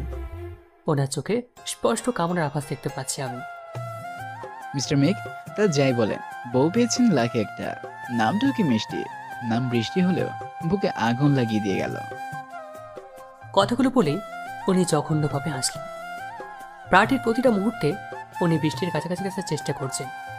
যাওয়ার সময় বৃষ্টিকে বললেন, মিসেস রহমান, আমি শুনেছি সুন্দরী রমণীরা নাকি ভালো রাখতে পারে না। তা আপনি যদি আপনার নিজে হাতে একটু চা বানিয়ে খাইয়ে আমার ধারণাটা ভুল প্রমাণ করতেন। ওনার কথা শুনে বৃষ্টি আমার দিকে তাকালো। আমি দাঁতে দাঁত চেপে হালকা হেসে সায় দিলাম। বৃষ্টি হাসি মুখে বলল, আপনার সময় হলে আসতে পারেন। তাছাড়া অতিথি আপ্যায়ন নবীজি সাল্লাল্লাহু আলাইহি সাল্লামের অনেক প্রিয় কাজের একটি ছিল। ওকে দেন, আজ চলি, ফ্রি থাকলে কল দিয়েন। আয়াজ চৌধুরী চলে যেতেই আমি হাত ধরে টানতে টানতে বৃষ্টিকে তুমি নিয়ে আসলাম। রাগে গা চলছে আমার। কি দরকার ছিল ওনাকে ইনভাইট করার? মেঘ, উনি তোমার বস। So what? উনি বাসায় বস, অফিসে না। তাই বলে তুমি মেহমানদের মুখের উপর না করবে? I don't care about all this, I just care about you. Brishti, তুমি জানো না ওই লোকটা কতটা। আমাকে আর কথা বলার সুযোগ দেয়নি বৃষ্টি। তার আগেই আমার ঠোঁট ও ঠোঁটের মধ্যে ডুবিয়ে দেয়। আমাকে আর কথা বলার সুযোগ দেয়নি বৃষ্টি। তার আগে আমার ঠোঁট ও ঠোঁটের মধ্যে ডুবিয়ে দেয়। বৃষ্টির ঠোঁটগুলো সফটলি আমার ঠোঁটকে আঁকড়ে ধরল। আমি ওকে যত ছাড়ানোর চেষ্টা করছি, বৃষ্টির ঠোঁটগুলো তত আমাকে চাপতে ধরছে। এটা বৃষ্টির স্পেশাল টেকনিক। যখনই আমার রাগ ওঠে, ও ভূতসুত বাদ দিয়ে আমার ঠোঁটের উপর ঝাঁপিয়ে পড়ে। এত মিষ্টি খেয়ে কি করে রেগে থাকা যায় বল? কথাটা বলে হালকা হেসে ফিরে তাকালাম। এবার শব্দ করে হেসে উঠল। How romantic man! আল্লাহ জানে তুই এত রোম্যান্টিক একটা বউকে ফেলে এতদিন থেকে কিভাবে এই শহরে পড়ে আছিস। ম্যান, সে তোর অর্ধাঙ্গিনী। I mean she is tamely and ideal wife. তাচ্ছিল্যের সাথে হাসলো মেঘ। হ্যাঁ, সে অর্ধাঙ্গিনী, তবে আমার না। তোদের কি ডিভোর্স? না রে, সেই সুযোগটাও ও আমাকে দেয়নি। সুযোগ দিলে। কথার মাঝখানে রেওয়াজের ফোনটা বেজে ওঠে। স্ক্রিনে কায়ার হাসি মাখা মুখটা ভাসছে। সেটা দেখে রেওয়াজের ঠোঁটেও একজোড়া চওড়া হাসি মুখ ফুটে উঠল। মেঘ কফির মগটা মাত্র চুমুক দিয়ে বলল, আই গেস ভাবি। রেওয়াজ মাথা নেড়ে উঠে চলে গেল ফোনটা রিসিভ করতে। মেঘ কফির মগটার উপরে আঙুল ঘোরাচ্ছে আর ভাবছে, একসময় বৃষ্টির ফোন এলে সেও এভাবে ব্রাশ করত। তার চোখ মুখও খুশিতে ভরে উঠত। কিন্তু দিনগুলো এখন কল্পনা মাত্র।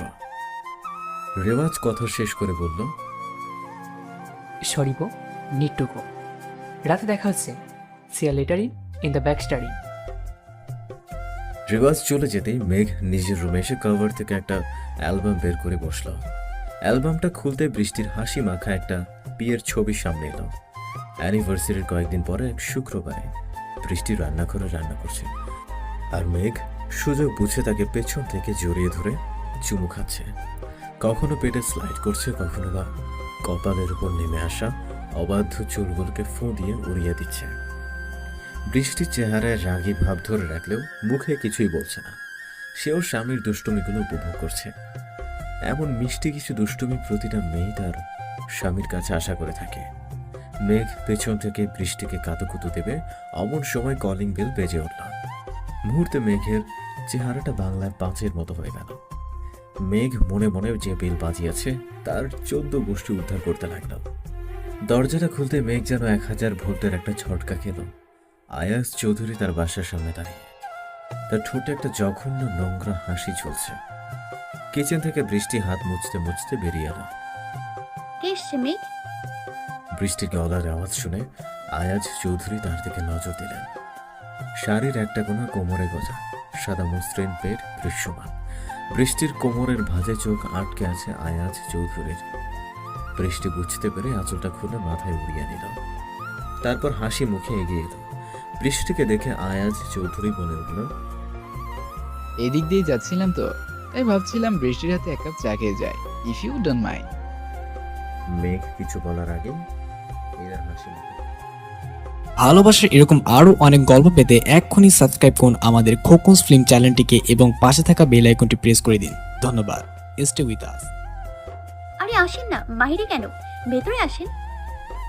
মেঘ যতটা না অবাক হয়েছে তার চেয়ে বেশি রাগ করেছে বৃষ্টির উপর। কি দরকার খাল কেটে কুমির আনার? আয়াজ চৌধুরী কথার ছলে লাঞ্চ যাওয়ার পর্যন্ত দেরি করলেন।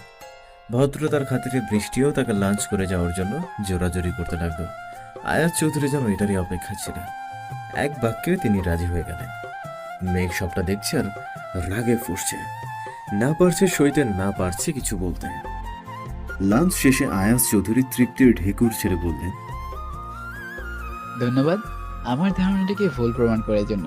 মেঘ সাহেব, আপনি সত্যি অনেক লাকি বৃষ্টির মতো ওয়াইফ পেয়ে। She is such an ideal wife. মেঘ অনিচ্ছা সত্ত্বেও হাসলো। আয়াজ চৌধুরী চলে যেতে বৃষ্টি বলে উঠল, মেঘ আমি জানি উনি বাসায় না অফিসে তোমার বস, কিন্তু বাসায় আসা কোনো মেহমানকে আমি অসম্মান করতে পারবো না। বৃষ্টি, তুমি জানো না উনি অনেক বড় playboy? So what Megh? What do mean by so what Brishti? He is damn playboy and you are saying so what? তুমি কি সামান্য আন্দাজ করতে পারছো না উনি কেন বারবার আমাদের সামনে আসার চেষ্টা করছেন? বৃষ্টির দু হাত ধরে চেঁচিয়ে উঠল মেঘ। মেঘ ছাড়ো, আমাকে লাগছে। লাগুক, এর চেয়ে কয়েকগুণ বেশি কষ্ট আমাকে লেগেছে। তুমি আর রায়চৌধুরীর সাথে কথা বলবে না, এটা আমার ফাইনাল কথা। না হলে তোমার আর আমার রাস্তা আলাদা। কথাগুলো বলে বৃষ্টিকে ধাক্কা দিয়ে চলে গেল মেঘ। বৃষ্টি চেয়ে আছে মেঘের যাওয়ার পানে, ঠোঁটে তাচ্ছিল্যের হাসি। আজ তাদের সম্পর্কে ভালোবাসার বদলে হিংসা আর সন্দেহ বেশি বিরাজ করছে। তাদের সম্পর্কে বুনিয়াদ হয়ে দাঁড়িয়েছে তৃতীয় এক ব্যক্তির সাথে সম্পর্ক। টুপ করে এক ফোঁটা জল গড়িয়ে পড়ল তার চোখ বেয়ে। প্রতিটা সম্পর্কের বাঁধন থাকে সম্পর্কের সাথে যুক্ত মানুষগুলোর হাতে।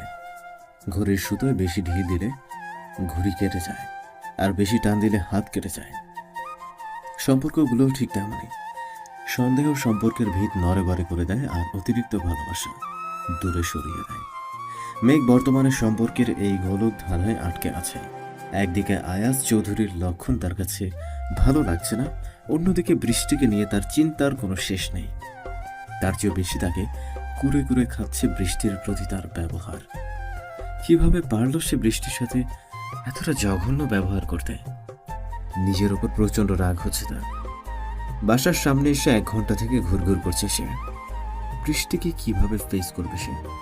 মাকেই বা কি বলবে? হঠাৎ মনে হলো তার কাছে বাসার ডুপ্লিকেট চাবি আছে। চুপ করে চোরের মতো নিজের বাড়িতে ঢুকছে। মনে মনে ভাবছে, কি দিন এলো রে মেঘা, নিজের বাড়িতে নিজেকে চোর লাগে। এপাশ ওপাশ উকি দিয়ে রুমের দিকে আগাচ্ছে সে। ডিনার রেডি আছে, হাত মুখ ধুয়ে আসো। পেছন থেকে বৃষ্টির গলা শুনে থমকে দাঁড়ালো সে। সেখানেই মাথা নিচু করে দাঁড়িয়ে গেল। বৃষ্টি এগিয়ে এসে বলল, একটা কথা কি একবার কানে যায় না? 1000বার তোমাকে বলেছি জুতো জোড়া দরজার পাশে খুলে রাখবা, কেউ শোনেই না আমার কথা। বৃষ্টি, আই এম সরি। মেঘ মাথা নিচু করে বলল কথাটা। বৃষ্টির চোখ জোড়া ভিজে আসছে। কোনো রকম নিজেকে সামলে বলে উঠল, খাবার ঠান্ডা হয়ে যাচ্ছে মেঘ, এসব কথা পরে হবে। কোনো রকমের চোখের পানি লুকিয়ে সেখান থেকে চলে আসলো সে। মেঘ হাত ধুয়ে খেতে বসলো। ভাতের লোকমা মুখে দিতে মনে হলো বৃষ্টিও তো এখনো কিছু খায়নি। মেঘকে ছাড়া কখনোই সে খায় না। রিলেশনে থাকাকালীন সময়েও বৃষ্টি এই নিয়ে মেঘকে খুব প্যারা দিত। ক্লাস, প্রজেক্ট আর গ্রুপ স্টাডির কারণে কখনো কখনো মেঘের লাঞ্চ বা ডিনার মিস যেত। বৃষ্টিও সুন্দরভাবে সে সময়টা উপোস করেই কাটিয়ে দিত। মাঝে মাঝে মেঘ খুব বিরক্ত হতো এই ব্যবহারে, কিন্তু অবসরে ঠোঁটের কোণে হালকা একটা হাসি ফুটে উঠত। এটা ভেবেই যে কেউ তার কেয়ার করে, খুব করে তার কথা চিন্তা করে। মাথা তুলে দেখল বৃষ্টি তার পাশের চেয়ারে গালে হাত দিয়ে বসে আছে। মুখ থেকে ভাতের লোকমাটা নামিয়ে ফেলল মেঘ। কি হলো, থামলে কেন? রান্না ভালো হয়নি? অন্য কিছু করে আনবো কি? মেঘ কিছু না বলে ভাতের লোকমাটা বৃষ্টির সামনে ধরল। বৃষ্টি আর নিজেকে ধরে রাখতে পারল না। চোখ দিয়ে নোনা স্রোত বয়ে যেতে লাগলো। সব অভিমান, সব রাগ ঝরে যাচ্ছে এই স্রোত বেয়ে। অফিসের ডেস্কে বসে আছে মেঘ। মাথায় একটাই চিন্তা, কিভাবে আয়াজ চৌধুরী নামক কাঁটাটা তাদের জীবন থেকে সরাবে। পিয়ন এসে বলে গেল আয়াজ চৌধুরী নাকি মেঘকে তার রুমে ডাকছেন। স্যার, আমাকে ডেকেছেন? মেঘকে দেখেই আয়াজ চৌধুরী ঠোঁটে সেই নোংরা হাসি ঝুলিয়ে বলে উঠল, মেঘ বাবা খাবেন না? জ্যাক আঙ্কেলের ডাকে স্মৃতির পাতা থেকে বেরিয়ে আসলো মেঘ। অ্যালবামটা বিছানার পাশে ড্রয়ারে রেখে ফ্রেশ হতে চলে গেল। হালকা লাঞ্চ শেষে গাড়ি নিয়ে বেরিয়ে পড়ল দ্য ব্যাক্সটার ইনের উদ্দেশ্যে। Hi darling, you are so hot. I just want to kiss your heart. Come with me. It will be a great fun. হুইস্কির গ্লাসটা খালি করে চোখ তুলে তাকালো মেঘ। রেওয়াজ এক কোণে সোফায় বসে সফট ড্রিঙ্ক খাচ্ছে আর ভিডিও বলে কায়ের সাথে প্রেম করছে। দ্য ব্যাক্সটার ইন সিডনির এক দুর্গম এলাকায় এর অবস্থান, কিন্তু পথের দূরত্ব আর দুর্গমতা অস্ট্রেলিয়াবাসীকে বিরত রাখতে পারে না। ককটেল আর হুইস্কির জন্য খ্যাত এবারে প্রতিদিন আগমন ঘটে নানা রকমের সুন্দরী আর তরুণ তরুণীর। কেউ বা আসে কষ্ট ভুলতে, কেউ বা রাত রঙিন করতে।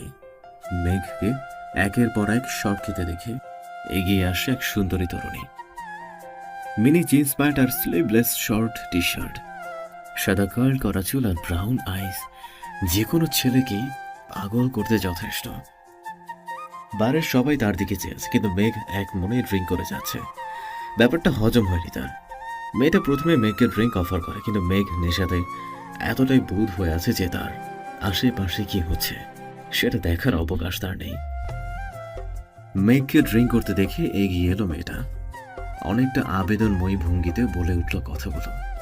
মেঘ কথাগুলো শুনে হালকা হাসল। আরেক প্যাক শেষ করে হাসি মুখে বলল, I am not interested. You can find someone else. বলেই আবার প্যাক নিতে ব্যস্ত হয়ে গেল। সে সুন্দরী তরুণী হয়তো নায়ের আশা করেনি, কেউ তাকে মুখের উপর না বলবে এটা হয়তো সে আশা করেনি কখনো।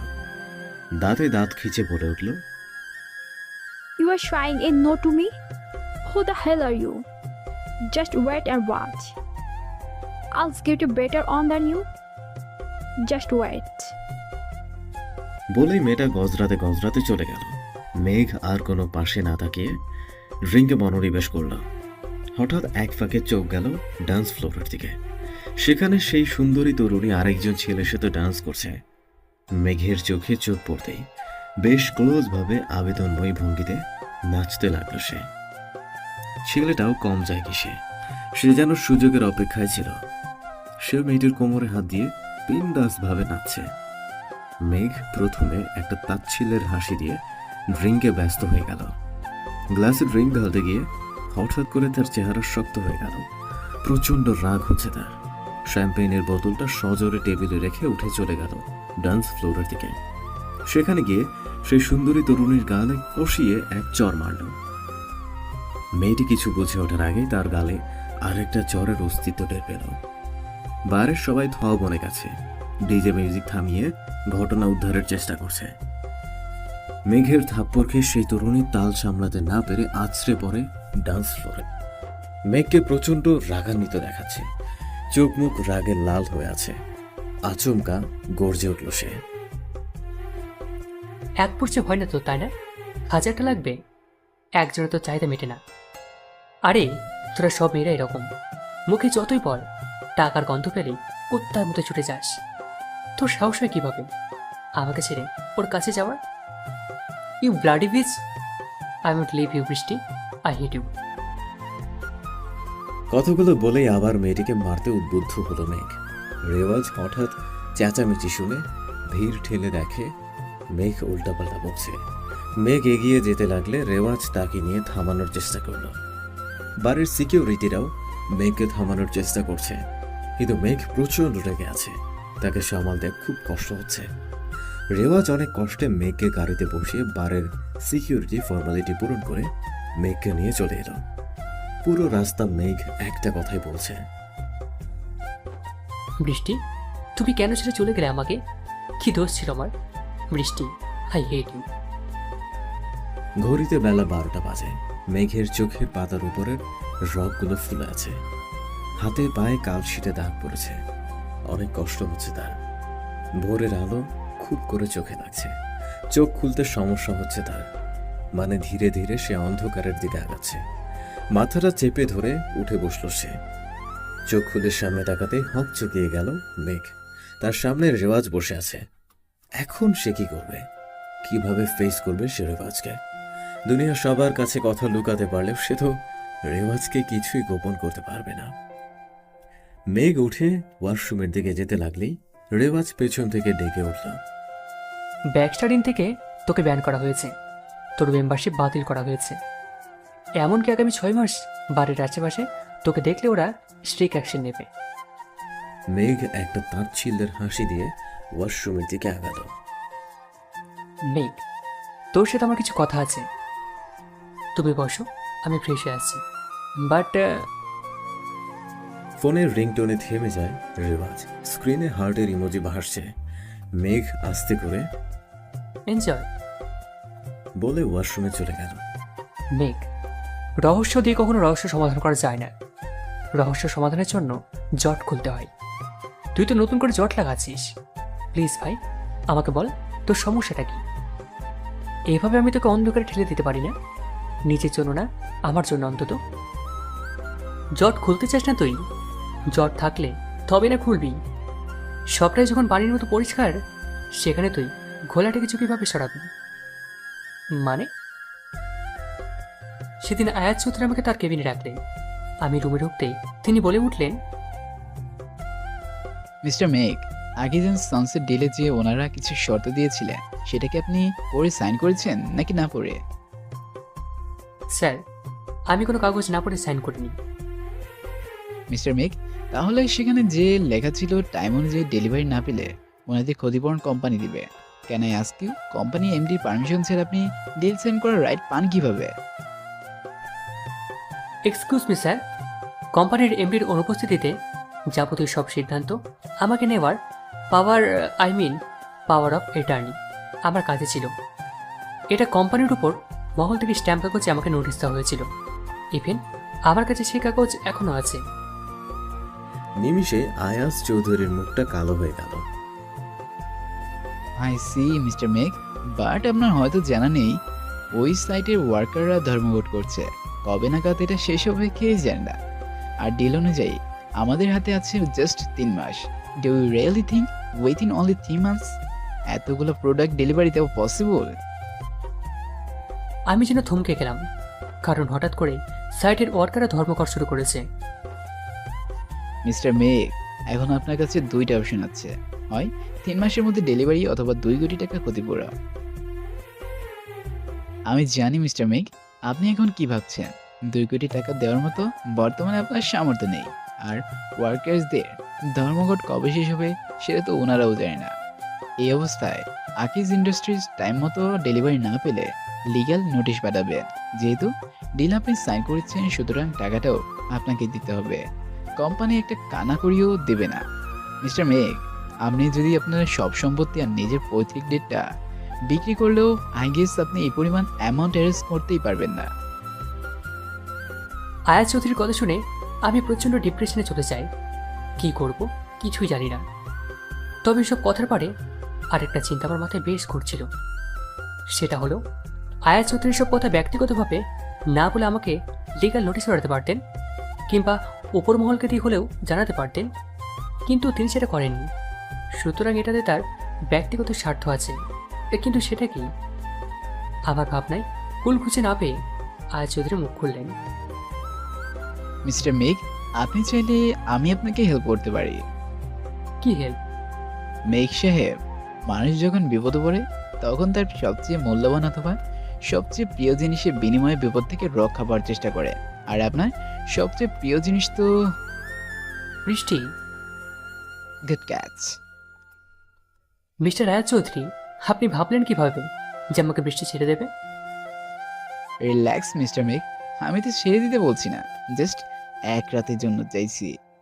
এক রাতের জন্য বৃষ্টি আমার বউ হয়ে কাটাবে। আপনি আমাকে এক রাতের জন্য বৃষ্টিকে দেন, আমি আপনাকে টাকা দিচ্ছি। That's it. That is not it me আয়াত চৌধুরী। বৃষ্টি বাজারে কোনো খেলার পুতুল না যে আপনি কিনে নেবেন। বৃষ্টি ইজ মাই ওয়াইফ, সে আমার অর্ধাঙ্গিনী। আপনার যদি চাহিদা এতই বেশি, তাহলে আপনি পতিতা পল্লীতে গিয়ে আপনার চাহিদা মেটাতে পারেন। মিস্টার মেঘ, হাইপার হচ্ছেন কেন তো? আমি জানি পতিতালয়ে মেয়ের অভাব নাই, বাট বৃষ্টি শি ইজ সো। আয়াত চৌধুরী, বৃষ্টির নামে আর একটা বাজে কথা বললে আপনাকে এখানেই পুঁতে দেবো আমি।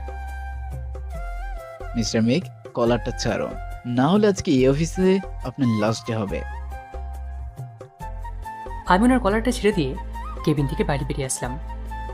রাগে কাজ চলে যাচ্ছে, অথচ কিছুই করার নেই। হোয়াট দ্য হেল, একটা মানুষ এতটা নিচ কেমনে হতে পারে? মানে সি ইজ ইউর ওয়াইফ, এটা তো উনি জানেন, তবুও। রেওয়াজ, উনি জেনে শুনে এই কাজটা করেছেন।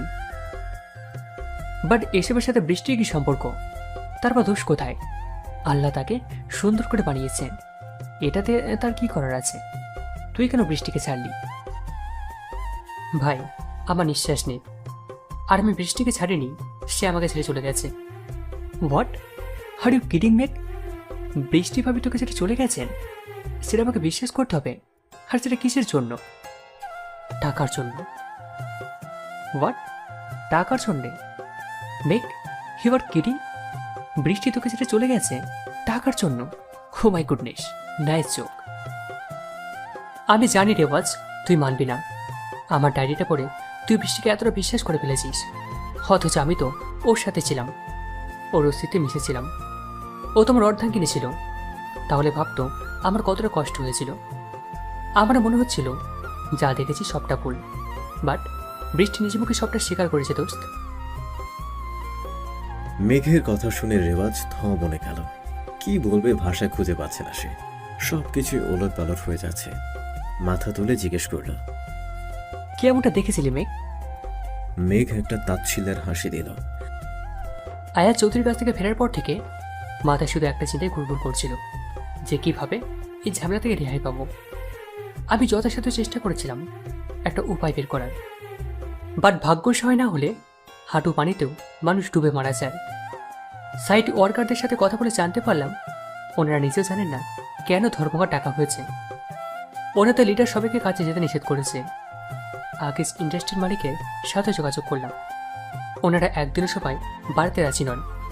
নিজেকে বিধ্বস্ত মনে হচ্ছিল। এত টাকা কেউ লোনও দিতে রাজি হচ্ছিল না। ভিটে মাটিটুকু বিক্রি করলে মাকে কি জবাব দেব? সব দিক দিয়ে যেন আমি মাছ চাকরে হাবুডুবু খাচ্ছিলাম।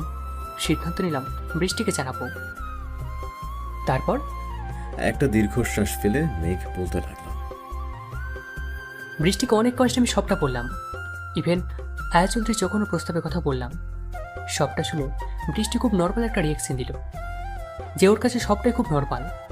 আমি ভাবলাম হয়তো আজের কথার জন্য বৃষ্টি শক পেয়েছে, এরকম বিহেভ করছে। আমি বৃষ্টির দুহাত চেপে ধরলাম শক্ত করে। বৃষ্টি, এখন তুমি বলো আমি কি করব? আমি কিভাবে এই বিপদ থেকে বৃষ্টি, এখন তুমি বলো আমি কি করব? আমি কিভাবে এই বিপদ থেকে রক্ষা পাবো? তোমার বসকে হ্যাঁ বলে দাও। বৃষ্টি, তোমার কি মাথা খারাপ হয়ে গেছে? তুমি বুঝতে পারছো তুমি কি বলছো? তুমি আমার ওয়াইফ বৃষ্টি, তোমার কি একটু বিবেক বাঁধলো না কথাটা বলতে?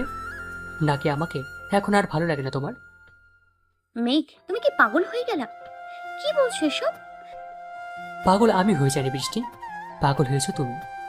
তুমি কিভাবে এই কথাটা বলতে পারলে বৃষ্টি? মেঘ, রিল্যাক্স। আমি ওনাকে হ্যাঁ বলতে বলেছি, তার মানে এটা না আমি ওনার সাথে রাত কাটাতে রাজি হয়ে গেছি। তুমি আমাকে বিশ্বাস করো, আমি সব ঠিক করে দিব। বৃষ্টির কথা শুনে মনে হলো বুক থেকে একটা বড় কথা নেমে গেল। কিন্তু আয়া চৌধুরী তো ছেড়ে কথা বলার মানুষ না। কিছুদিন পর আমাকে আয়াজ চৌধুরী তার কেবিনে ডেকে পাঠালেন। আসুন মেঘ সাহেব, তা কি ভাবলেন আমার প্রপোজালের ব্যাপারে?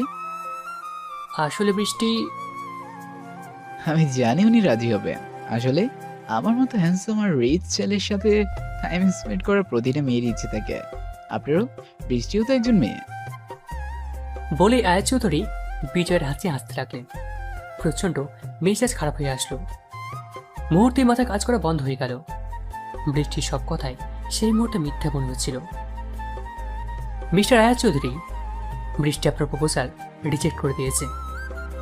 ইভেন কোন কারণে আল্লাহ না করে আপনার কথা সত্যি হলে আমি কোনোদিন বৃষ্টিকে আপনার কাছে যেতে দেব না। আমার কথা শুনে আয়াজ চৌধুরীর হাসি মুখটা নিমেষে বদলে গেল। দাঁতে দাঁত চেপে বললেন, মিস্টার মেঘ, ঘি সোজা আঙুলে না উঠলে আঙুলটা বাঁকা করতে হয়, আর আঙুল কিভাবে বাঁকা করতে হয় সেটা আমি ভালো করেই জানি। বলে উনি সানগ্লাস সেটে চলে গেলেন। অফিস যাওয়া শেষে ক্লান্ত হয়ে বাসায় ফিরছি। হঠাৎ করে মনে হলো মায়ের ওষুধ শেষ হয়ে গেছে। গাড়ি পার্ক করে পাশের একটা ফার্মেসিতে নামলাম মেডিসিন কেনার জন্য। ফিরে এসে গাড়িতে বসতেই চোখ গেল সাইড মিররের দিকে। নিজের চোখকে বিশ্বাস করতে পারছিলাম না। বৃষ্টি আর আয়াজ চৌধুরী দাঁড়িয়ে আছে। আমি কনফার্ম হওয়ার জন্য বৃষ্টিকে কল দিলাম। বৃষ্টি কল রিসিভ করে বলে উঠল, মেঘ, আমি ব্যস্ত, পরে কথা বলবো। আমাকে কিছু বলার সুযোগ না দিয়ে কলটা কেড়ে দিল সে। কিছুক্ষণ কথা বলে বৃষ্টি আয়াজ চৌধুরীর সাথে হাত মিলিয়ে অটোতে উঠে পড়ল। আমি গাড়ি ঘুরিয়ে বাসায় চলে আসলাম। কোথায় ছিলে বৃষ্টি? আমাকে সবাই বসে থাকতে দেখে বৃষ্টি কিছুটা ঘাবড়ে গেল। নিজেকে সামলে নিয়ে বলে উঠল, তুমি আজ তাড়াতাড়ি যে? কেন, খুশি হওনি? আরে আজও খুশি হব না কেন? তুমি ফ্রেশ হয়ে আসো, আমি নাস্তা দিচ্ছি। আমি কিন্তু আমার প্রশ্নের উত্তর এখনো পাইনি বৃষ্টি। আমার কলেজ ফ্রেন্ড দিয়া, মনে আছে? ওর বাসায় গিয়েছিলাম। তোমার ফ্রেন্ড ঢাকায় থাকে এটা তোমাকে আগে বলনি? তুমি কি আমাকে সন্দেহ করছো মেঘ? এখানে সন্দেহ কথা থেকে আসছে বৃষ্টি? আমি জাস্ট জানতে চাইছি। মেঘ, তুমি জানতে না কৈফিয়ত চাচ্ছ? মেঘ, আমাদের মধ্যে জবাবদিহিতার বিষয়টা কবে থেকে প্রযোজ্য হলো? বৃষ্টি, কথা ঘুরিও না। Damn, I just need an answer. Brishti খানিকক্ষণ আমাকে চেয়ে মোবাইলে কাউকে কল দিল। ওপাশ থেকে কে এখন বলে উঠল, বৃষ, তুই ঠিকভাবে পৌঁছে গেছিস? কতদিন পর বাসায় এলি, আর একটু থাকলেই পারতি। আমি মেঘ ভাইয়ের সাথে কথা বলতাম। বাট যাই বলিস না কেন, ভাইয়া কিন্তু অনেক লাকি। তুই যে পরিমাণ ভাইয়াকে ভালোবাসিস, আমারই হিংসা লাগে মাঝে মাঝে। দিয়া, আসলে তোর ভাইয়া। আমি জানি বৃষ ভাইয়া এখনো বাসায় আসেনি, তুই আর একটু থাকলেই পারতি। দিয়া, মেঘ বাসায় চলে আসছে, আমি তোর সাথে পরে কথা বলবো। Okay babes, love you. Me too, bye. Brishti ফোনটা কেটে সেখান থেকে হন হন করে চলে গেল। বৃষ্টি আমার দিকে একবারও ফিরে তাকায়নি, কারণ ওর চোখে সেই মুহূর্তে টলটল করছিল। তবে একটা বিষয় তখন আমার মাথায় ঘুরঘুর করছিল। বৃষ্টি যদি তার ফ্রেন্ডের বাসে গিয়েছিল, তবে ক্যাফেতে আয়াজ চৌধুরীর সাথে কি করছিল? Come on make, are you Dam? ভাবি গেছে এর গ্যারান্টি কি? আওয়াজও তো তার কাছে যেতে পারে। লাইক সে ভাবিকে ফলো করছিল। রেওয়াজ এটা ভেবেই আমি নিজেকে সান্ত্বনা দিয়েছিলাম। তোমার মতো এই মুহূর্তে আমারও মনে হয়েছিল, একটা বাইরের মানুষের জন্য আমি কিভাবে আমার ভালোবাসার উপর প্রশ্ন তুলতে পারি। কিন্তু ভাগ্য হয়তো আমাকে কিছু অন্য ইশারা করেছিল। মানে সেদিনের পর থেকে বৃষ্টি আর আমার মধ্যে দূরত্ব বাড়তে লাগলো। বৃষ্টির ইগনোরগুলো যতটা না আমাকে ভাবাচ্ছিল, তার চেয়ে বেশি কষ্ট দিচ্ছিল। কারণ আমি অজান্তে বৃষ্টির সেলফ রেসপেক্টে আঘাত করেছিলাম। বৃষ্টি সব কিছু সহ্য করতে পারলেও কেউ তার সেলফ রেসপেক্টে আঘাত করলে সে কখনো থেকে ছেড়ে কথা বলে না। মেঘ, এটা কোনো মেয়ে সহ্য করবে না। না, রেওয়াজ বৃষ্টির মধ্যে সেবারে ইগোটা একটু বেশি কাজ করছিল। রেওয়াজ ভ্রু কুচকে তাকিয়ে আছে মেঘের দিকে। মেঘ উদাস দৃষ্টিতে বাঁকা হাসছে। প্রতিটা সম্পর্কের ভিত থাকে বিশ্বাস। স্থাপনা ভেঙে পড়ার প্রথম লক্ষণ হলো ফাটল ধরা। ফাটল থেকে যেমন ভাঙন ধরে, তেমনি বিশ্বাসে ফাটল ধরলে সম্পর্ক ভাঙতে সময় লাগে না। মেঘ আর বৃষ্টির সম্পর্কে এই ফাটল ধরাতে সফল হয়েছিল আয়াজ চৌধুরী। মেঘের মনে সন্দেহ আর বৃষ্টির মধ্যে অভিমানের বীজ বপন করে আয়াজ তাদের সম্পর্ককে ভাঙনের পথে ঠেলে দিয়েছিল। বাকিটাতে অবশ্য তাকে খুব বেশি পরিশ্রম করতে হয়নি, সবটুকুই ছিল সময়ের খেলা। মেঘ যতটা বৃষ্টিকে নিয়ে চিন্তিত ছিল, ঠিক ততটাই চিন্তিত ছিল আগেজ ইন্ডাস্ট্রিজের ডিল নিয়ে। সময় আগাচ্ছে, কিন্তু মেঘ শত খুঁজেও কোনো উপায় খুঁজে পাচ্ছে না। নিজের কেবিনে আনমনে বসে কলম চাবাচ্ছে মেঘ। ফোনের টুংটাং শব্দে ঘোর ভাঙল তার। আয়াজ চৌধুরীর নাম্বার থেকে একটা মেসেজ এসেছে। Mr. Meg, your wife is now in my arms. Soon she's gonna, stop me if you can. মেসেজটা পড়ে মেজাজ পুরো গরম হয়ে গেল মেঘের। হাতের ফোনটা ছুঁড়ে মারল সে। অনেক সহ্য করেছে সে, আর না, আজকে এর শেষ দেখেই ছাড়বে সে। ওয়েট এ মিনিট, তুই শেষ দেখবি ঠিক আছে, বাট শুরুটা কোথা থেকে করবি? মানে মেঘ, এটা কোনো মুভি না যে ডিরেক্ট তোকে আগে থেকে বলে দেবে আর তুই লোকেশনের হিটের মতো এন্ট্রি মারবি। এটা রিয়েল লাইফ মেঘ। তুই কিভাবে জানলি আয়াজ চৌধুরী কোথায় আছে? রেওয়াজ, আমাদের অফিসের সিকিউরিটি থেকে শুরু করে এমডি পর্যন্ত প্রতিজন কর্মচারীর কাছে একটা অফিসিয়াল ফোন থাকে, যেটাতে ডিপিএ সেট করা আছে। অফিসের সেন্ট্রাল পিসি থেকে যে কেউ আরেকজন লোকেশন সহজে ট্র্যাক করতে পারবে। নাইস ট্যাক্ট, বাট তুই এক সেকেন্ড। ফোনের শব্দে কথায় ছেদ পড়ল রেওয়াজের। লাল রঙের হার্টের ছবি দেখে হালকা হাসলো। মেঘের বুঝতে বাকি রইল না কে ফোন করেছে। মেঘ হালকা মাথা নাড়াল। শিউ ব্রো। রেওয়াজ উঠে চলে গেল। বন্ধু বন্ধুর জায়গায়, কিন্তু ভালোবাসার স্থান সব সময় মনের গোড়ায়। হাজার দূরে সরালেও বন্ধু কখনো চলে যায় না, কিন্তু ভালোবাসা কখনো অবহেলা সহ্য করে না। তাই ভালোবাসার বাঁধনটাকে হালকা হাতে সামলাতে হয়, যত্নের সাথে অনুভূতি দিয়ে। গত 1 মাসে একবারও আমার চেহারা দেখোনি, এতটা খারাপ লাগে, আগে বললেই হতো। এতটুকু বলেই উপাসটা নীরব হয়ে গেল। রেওয়াজ বেশ বুঝতে পারছে কায়া অভিমান করেছে। আসলে বেবি, আমার নাকের উপর তরমুজ সাইজের একটা পিম্পল উঠেছে, এই জন্য সরবে তোমাকে চেহারা দেখায়নি। ওপাশ থেকে হাসির শব্দ শুনে রেওয়াজের ঠোঁট দুটো প্রসারিত হলো। কায়া তার প্রজেক্টের কাজে আমেরিকাতে আছে। গত 2 মাসে মেঘ প্রতি সপ্তাহে একবার গিয়ে কায়ার সাথে সময় কাটিয়ে এসেছে, কিন্তু লাস্ট একটা মাসে সে মেঘকে নিয়ে প্রচুর ডিপ্রেস ছিল।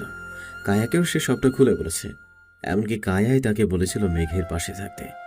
কিন্তু এখন বুঝতে পারছে সে মেয়েটার সাথে বড় অন্যায় হয়ে গেছে। আসছো কবে? তুমি যখন বলবে। রেওয়াজ, আমি সিরিয়াস, সত্যি করে বলো কবে আসছো? আমিও সিরিয়াস আরেমন, তুমি বলো, আমি হাজির হয়ে যাব। তাই না? ওকে দেন, কালকের মধ্যে তোমাকে আমি শিকাগোতে হাজির চাই।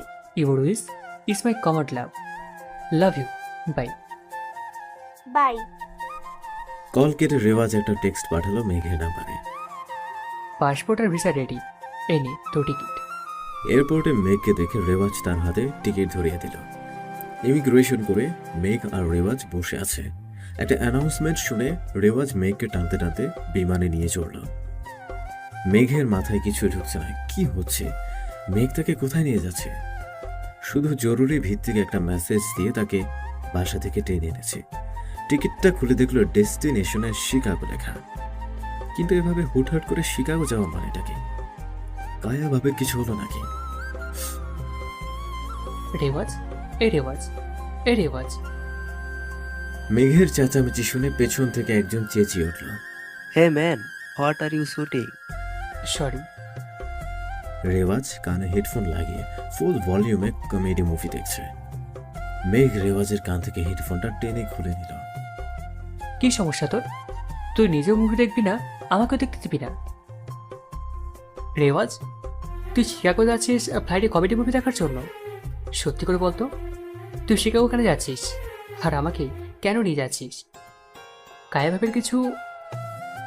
তোর ভাবি আমাকে বলেছে কালকের মধ্যে ওনার সামনে হাজির হতে। বেঁচেটা আমাকে নাকি খুব মিস করছে। আলহামদুলিল্লাহ, তার জন্য তুই এভাবে আমাকে বাসা থেকে টেনে নিয়ে যাবি? মেঘ, আমি তোর বেস্ট ফ্রেন্ড, তোকে আমি হাড়ে হাড়ে চিনি। আমি যদি তোকে বলতাম আমি কার সাথে দেখা করতে যাচ্ছি, তুই অফিসে মিটিং কোনো না কোনো বাহানা দিয়ে প্ল্যান ক্যান্সেল করে দিতি। আর তোকে তেল লাগানোর মতো টাইম আমার কাছে নেই, বুঝলি? এখন চুপচাপ মুভি দেখ। রেওয়াজ আবার মুভি দেখায় ব্যস্ত হয়ে পড়ল। মেঘ আনমনে বাইরে তাকালো। শুধু মেঘ ভাসছে চারদিকে। সাদা মেঘের ফাঁকে দু একটা কালো মেঘ ভেসে আছে। বেশ কয়েকটা কালো মেঘ জড়ো হয়ে বৃষ্টি নামবে, শীতল হবে পরিবেশ। কিন্তু বৃষ্টি তার বুকে যে আগুন লাগিয়ে দিয়েছে সেটা কোনোদিনও নিবে না। পেছন থেকে হঠাৎ করে কেউ চোখ চেপে ধরায় কেঁপে উঠল কায়া। হাতের মধ্যে তরল কিছুর উপস্থিতি পেয়ে বাঁধন আলগা করে দিল রেওয়াজ। কায়া মুহূর্ত দেরি না করে পেছন ফিরে রেওয়াজের ঠোঁট দুটো আঁকড়ে ধরল। কেবিনের কোণে দাঁড়িয়ে অফিসের কাগজ চেক করছিল সে। সুযোগ বুঝে রেওয়াজ টুপ করে কায়ার চোখটা চেপে ধরল। কিন্তু কায়া হুট করে এভাবে তাকে কিস করবে এটা ভাবেনি। ভেবেছিল হয়তো কায়া মুখ ফুলিয়ে কথা বলা বন্ধ করে দেবে। কায়া রেওয়াজের ঠোঁট ছেড়ে দিয়ে উল্টো দিকে ঘুরে দাঁড়ালো। রেওয়াজ পুরো থ বনে গেছে। কায়া, তুমি ঠিক আছো কায়া? একটা কথাও বলবা না রেওয়াজ।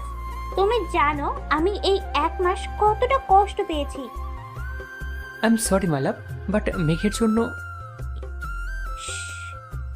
আমি জানি মেঘ, আমার কোনো এক্সপ্লেনেশন চাই না। I am just saying I miss you and I love you. Rewaz কায়াকে শক্ত করে জড়িয়ে ধরল। কায়ার কোমরে হাত পেঁচিয়ে মিশিয়ে নিল নিজের সাথে। দু গালে হাত দিয়ে তার কপালের সাথে কপাল ঠেকাল। একে অপরের নিঃশ্বাস প্রতিফলিত হচ্ছে। কায়া চোখ দুটো বন্ধ করে আছে। আলতো করে কায়ার বন্ধ চোখ দুটোতে চুমু দিয়ে তার ঠোঁট দুটো দখল করে নিল রেওয়াজ। কায়া চোখ দুটো বড় বড় করে রেওয়াজকে দেখছে। রেওয়াজ সেদিকে পাত্তা না দিয়ে কায়ার হাত দুটো মুঠো করে বুকের মধ্যে জড়িয়ে নিল। কায়াও আবেশে রেওয়াজের ভালোবাসা নিতে লাগল। 18 ঘন্টার জার্নি শেষে বেশ ক্লান্ত মেঘ হোটেলের রুমে ঢুকে এসে ফ্রেশ হয়ে ঘুমের দেশে তলিয়ে গেছে। ঘুম ভাঙল ফোনের রিংটনে। এক হাতে চোখ কষলে আরেক হাতে ফোন রিসিভ করে কানে রাখল সে। Yes Olivia.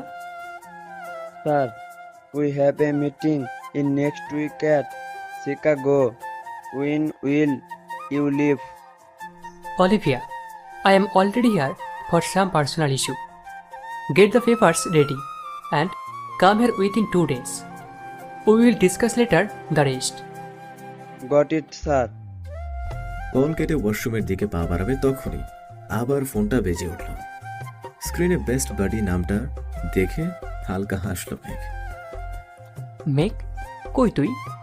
এয়ারপোর্টে থেকে তোর কোনো খোঁজ নেই। What the hell are you? Relax বাড়ি, আমি হোটেলে। হোয়াট? তুই হোটেলে কেন?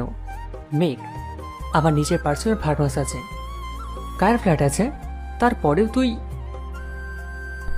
আমি কায়া ভাবের কাছে যেতে যাচ্ছি না।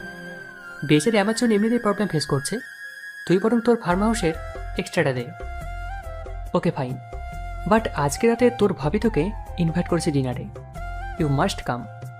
ডান, বাই, সিয়া, বাই। ফোন রেখে ওয়াশরুমে চলে গেল মেঘ। কখনো বা ইচ্ছে করে বুক ফাটিয়ে কাঁদি, কখনো বা অনুভূতিগুলোকে মিথ্যে মনে হয়। চাওয়া পাওয়ার খাতায় সবটাই শূন্য। খুব করে ইচ্ছে হয় দূরে থেকেও নিজেকে আড়াল করতে, কখনো বা নিজেকেই অপ্রয়োজনীয় মনে হয়। অনুভূতির আহ্বানে সাড়া দেয়া বেহায়া মনটাও আজ বেখেয়ালি। নিস্তব্ধতা গ্রাস করলে সবাই ছোটে পূর্ণতার সন্ধানে। আমি অপরাগ হয়ে বসে থাকি শূন্যতার পানে চোখ রেখে। কিছু শূন্যতা কখনো পূর্ণতা পায় না, তবে অন্য এক মিশ্র অনুভূতি শূন্যতার জোয়ারে ভাটার আগমনী বার্তা নিয়ে আসে। আনমনে কতগুলো ভাবছি বৃষ্টি। তার দৃষ্টি দূর আকাশের ওই নীল সীমানায় নিবদ্ধ। ছল ছল চোখ বেয়ে বাড়িধারা নামবে এমন সময় মা ডাক শুনে বুকটা শীতল হয়ে গেল তার। Mama, I am home. পেছনে ফিরে দু হাত ছড়িয়ে দিল বৃষ্টি।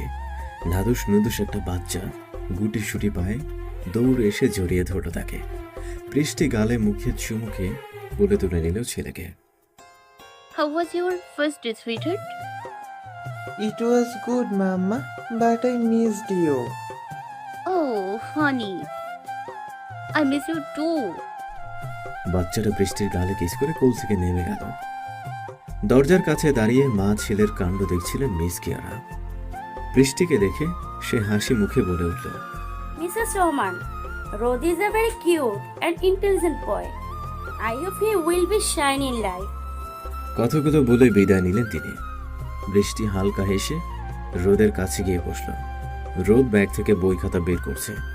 বৃষ্টি রোদের মাথার চুলগুলো এলোমেলো করে বলল, আমার প্রিন্স কি করছে? ওহ মম, আমার চুলে হাত দিও না তো, আমার স্টাইল নষ্ট হয়ে যায়, তখন মেলা আমাকে দেখে হাসবে।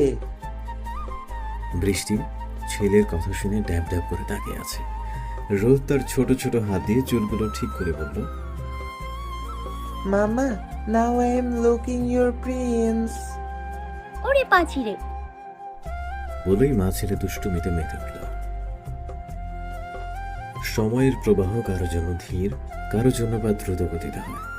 কেউ বা সময়ের কাছে হার মেনে নেয়, কেউ বা সময়কে হার মানানোর চেষ্টায় মত্ত থাকে। আধারে যাদের পথ চলা তাদের কাল দীর্ঘায়িত হয়, কারণ তারা কখনো আলোর খোঁজে ছোটে না। তারা আধারের শেষটুকু খুঁজে বেড়ায়, কিন্তু আলোর পথে যাদের চলাচল তারা তাদের সময়টাকে আটকে রাখতে চায়। সময়ের অনেক আগেই তারা অনেকটা পেয়ে যায়। মেঘও তেমনি আধার পথের যাত্রী। 5টা বছর যেন তার কাছে 5 যুগের মতো মনে হচ্ছে। আধারের শেষ খুঁজতে খুঁজতে যেন সে জীবনের শেষ প্রান্তে পৌঁছে গেছে। অন্যদিকে বৃষ্টি নতুন করে বাঁচতে শিখেছে রোদকে ঘিরে। কায়া আর রেওয়াজ মিলে ডাইনিং টেবিল সাজিয়ে নিয়েছে। এখন শুধু তাদের আসার পালা। কলিং বেলের শব্দ শুনে কায়া গিয়ে দরজা খুলল। ব্ল্যাক স্যুট পরা বুকে হাতে দাঁড়িয়ে থাকা মেঘকে দেখে চিনতে ভুল হয়নি তার। মেঘ কায়ার হাতে বুকেটা দিয়ে সালাম দিল। রেওয়াজ এগিয়ে এসে মেঘকে দেখেই খুশি হয়ে গেল। বারে ভাবি ড্যাক ডেকে চলে আসলি, আর আমি রোজ রোজ ফোন দিয়ে ঘ্যানর ঘ্যানর করি, তাও তোর কোনো খোঁজ পাওয়া যায় না। কায়া মেঘের ঘাড়ে হাত দিয়ে বলল, এটাই ভাই বোনের ভালোবাসা, তুমি বুঝবে না। কায়া রেওয়াজকে নিয়ে ডাইনিং টেবিলের দিকে আগাল। রেওয়াজ দরজাটা লাগাতে গিয়ে একজনকে দেখে আটকে গেল। লাইট অরেঞ্জ কালারের শাড়ির সাথে গোল্ডেন হিজাব পরিহিতা একজনকে দেখে রেওয়াজ বলে উঠল, ইউ মাস্ট বি মিসেস মৃত্তিকায় নাম। নামটা শুনে থমকে গেল মেঘ। চটজলদি ঘাড় ঘুরিয়ে যা দেখল তার জন্য সে একদমই প্রস্তুত ছিল না। মুখ থেকে মৃদু শব্দে বেরিয়ে দাও। বৃষ্টি? বৃষ্টি মেঘকে দেখে যেন মরুভূমিতে পানি খুঁজে পেল। চোখে তার পানি টলমল করছে। কথা বলার জন্য এগোতে যাবে, তার আগেই মুখ ঘুরিয়ে নিল মেঘ। কায়া দৌড়ে গিয়ে জড়িয়ে ধরল। বেশ খুশি সে নিজের বেস্ট ফ্রেন্ডকে পেয়ে। বৃষ্টি যেন মূর্তি হয়ে গেছে, নড়ার শক্তিটুকুও পাচ্ছে না। Am I late, sweetie? পিচ্ছে একটা বাচ্চার ভয়েস শুনে হেসে দিল কায়া। হাঁটু গেড়ে বসে রোদের গাল দুটো টেনে দিল সে। No, you aren't, honey. Come on, Mama, let's go. মাম্মা ডাক শুনে পেছনে ফিরে তাকালো মেঘ। ঘৃণায় তার গা রিডি করছে, পারছে না সে সেখান থেকে চলে যেতে। বৃষ্টিকে তার এই মুহূর্তে প্রচন্ড অসহ্য লাগছে। মুখটা শক্ত হয়ে আছে তার। রেওয়াজ ব্যাপারটা কিছুটা আন্দাজ করতে পারলেও তেমনটা আমলে নেয়নি। খেতে বসে বেশ দুষ্টুমি করছে রোদ। রেওয়াজ আর কায়া বেশ উপভোগ করছে। মেঘ কোন রকমে খেয়ে উঠে পড়ল। খাওয়ার শেষে সবাই মিলে আড্ডা দিতে চাইল, কিন্তু মেঘ নিষেধ করছে বারবার। অনেক করেও তাকে রাজি করানো যায়নি। রেওয়াজ দেখছে মেঘের মধ্যে হিংস্র ভাবটার বিস্তার ঘটছে ধীরে ধীরে। রোদের সামনে কোনো উল্টো বিহেভ করলে ব্যাপারটা সুখকর হবে না, তাই সে মেঘকে নিয়ে ফার্ম হাউসে চলে গেল। মাঝরাতে ব্যালকনিতে বসে হাঁটুতে মুখ গুজে কাঁদছে বৃষ্টি। ছোট ছোট দুটো হাতের অস্তিত্ব পেয়ে মুখ তুলে তাকালো সে। রোদকে দেখে মুখে হাসি ফুটে উঠল তার। ডোন্ট ক্রাই মাম্মা, তুমি পাপ্পাকে মিস করো তাই না? আমিও পাপ্পাকে অনেক মিস করি মাম্মা। ছেলেকে বুকে জড়িয়ে নিল বৃষ্টি। পিছনে অচেতন অবস্থায় পড়ে আছে মেঘ। 2-3টা মদের বোতল পাশে গড়াগড়ি খাচ্ছে। নেশা মাথায় চড়ে আছে তার, কিন্তু কোনোভাবেই রাগ কমছে না। চোখের সামনে সবটা ঝাপসা হয়ে আসছে তার। ধীরে ধীরে তলিয়ে যাচ্ছে ঘুমের অতল সমুদ্রে। দুটো হাত ধীরে ধীরে কোমর আঁকড়ে নিল কায়ার। আমি ঘুমাইনি রেওয়াজ। তাতে কি, নিজের বউকে ভালোবেসেছি, তাতে কার কি? কায়াকে নিজের দিকে ফিরিয়ে নিল রেওয়াজ। তার দৃষ্টি কায়ার ঠোঁট দুটোতে নিবদ্ধ। কায়া কিছু বলতে যাবে আগেই টুপ করে তার ঠোঁটে চুমু খেয়ে বসল রেওয়াজ। একটা হাত কায়ার কোমর আঁকড়ে আছে, আর একটা হাত অবাধ পিঠাতে বিচরণ করছে। ভালোবাসার এক নতুন বাঁধনে আবদ্ধ হচ্ছে তারা। বক্সিং ব্যাগে ইচ্ছে মতো ঘুষি মারছে মেঘ। রাগে গা ফেটে যাচ্ছে। বক্সিং ব্যাগের জায়গায় আয়াজকে মারতে পারলে প্রচন্ড শান্তি পেত সে। হঠাৎ করে রোদের চেহারাটা মনে পড়তে থেমে গেল সে। বক্সিং ব্যাগটাতে বাড়ি খেয়ে ধূপ করে মাটিতে বসে পড়ল সে। রোদের চেহারাটা বারবার তার চোখে ভাসছে। কি মাসুম বাচ্চাটা, ছোট ছোট হাত পা ছুড়ে বেশ হেসে খেলে বেড়াচ্ছিল সে। আজকে যদি বৃষ্টি তার সাথে থাকতো তাহলে হয়তো তারও রোদের মতো একটা কিউট বাচ্চা থাকতো। রোদকে দেখে খুব ইচ্ছে হচ্ছিল তার সঙ্গে খেলা, তার গাল দুটো হালকা করে টেনে দেয়া, কিন্তু সব ইচ্ছে পূরণ হয় না, চাইলেও আমরা করতে পারি না। Sir, I am here, where to meet. At the farm house. Got it sir. কান থেকে ফোনটা নামিয়ে উঠে পড়ল মেঘ। প্রায় 20 মিনিট ধরে রিসিপশনে বসে আছে মেঘ। অলিভিয়া বেশ কয়েকবার মেঘকে ঘুরে আসার জন্য সেধেছে, কিন্তু মেঘ রোবটের মতো বসে কি জানি ভাবছে। কিছুক্ষণ পর একজন সুন্দরী রমণী এসে তাদের মিটিং রুমে যেতে বললেন। মেঘ হালকা বিরক্তি নিয়ে এগোতে লাগলো। মিটিং রুমের দরজা খুলে ঢুকতে যাবে তখনই থমকে গেল হালকা মিষ্টি একটা গন্ধে। চোখ তুলে তাকাতেই যেন সে চমকে গেল। হালকা ব্লু শাড়িতে অসম্ভব সুন্দর লাগছে তাকে। নিজেকে সামলে নেয় মেঘ। বৃষ্টির বেশ অস্বস্তি লাগছে মেঘকে দেখে। অলিভিয়া এগিয়ে গিয়ে বৃষ্টির সাথে কথা বলতে লাগলো।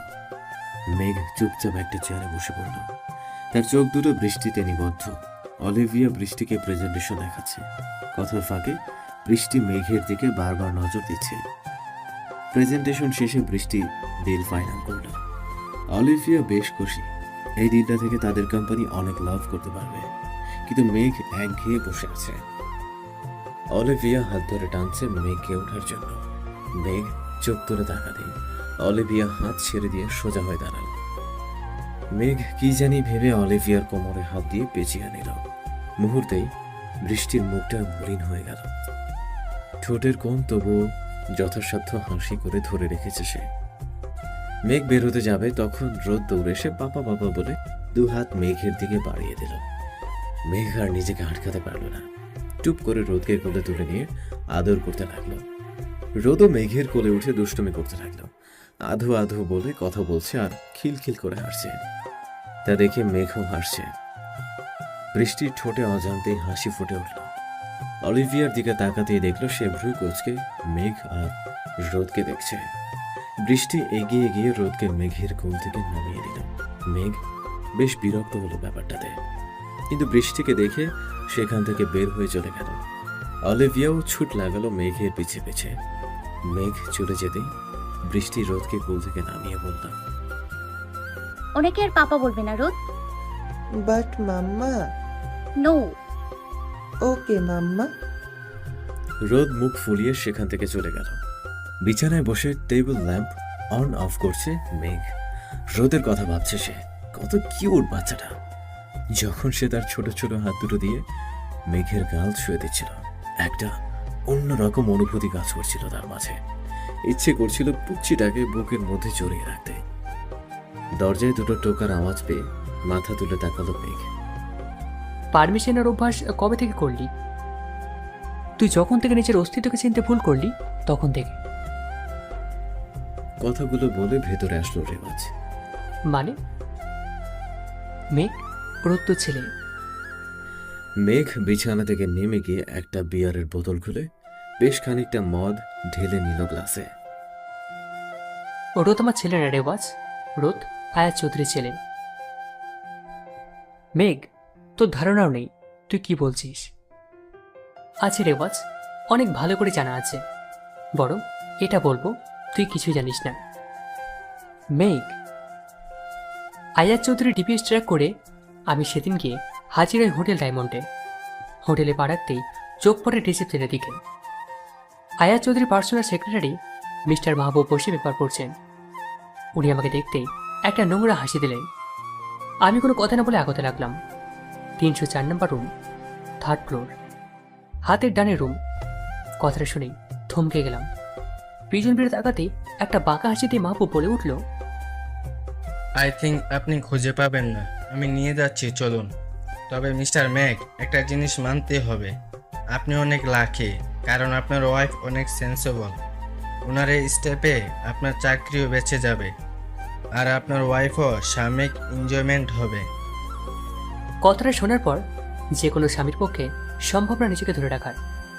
জোরে একটা চিৎকার দিয়ে কলার চেপে ধরলাম ওনার। সাথে সাথে কয়েকজন সিকিউরিটি গার্ড এসে আমার হাত চেপে ধরল। মিস্টার মাহবুব হাতের ইশারা করতেই আমাকে টেনে হিঁচড়ে 304 নম্বর রুমের মধ্যে নিয়ে যাওয়ার।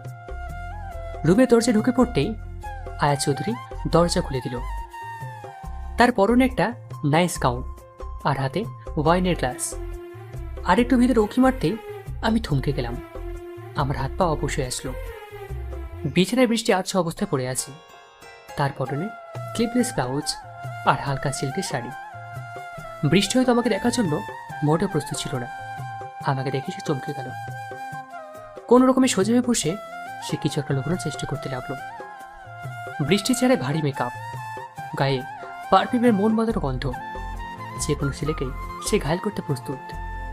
আমি অবাক চোখে বৃষ্টির দিকে তাকিয়ে আছি। আমি কিছু বলতে চাবো, তার আগে বৃষ্টি বলে উঠল, তুমি এখানে কেন মেয়ে? কেন?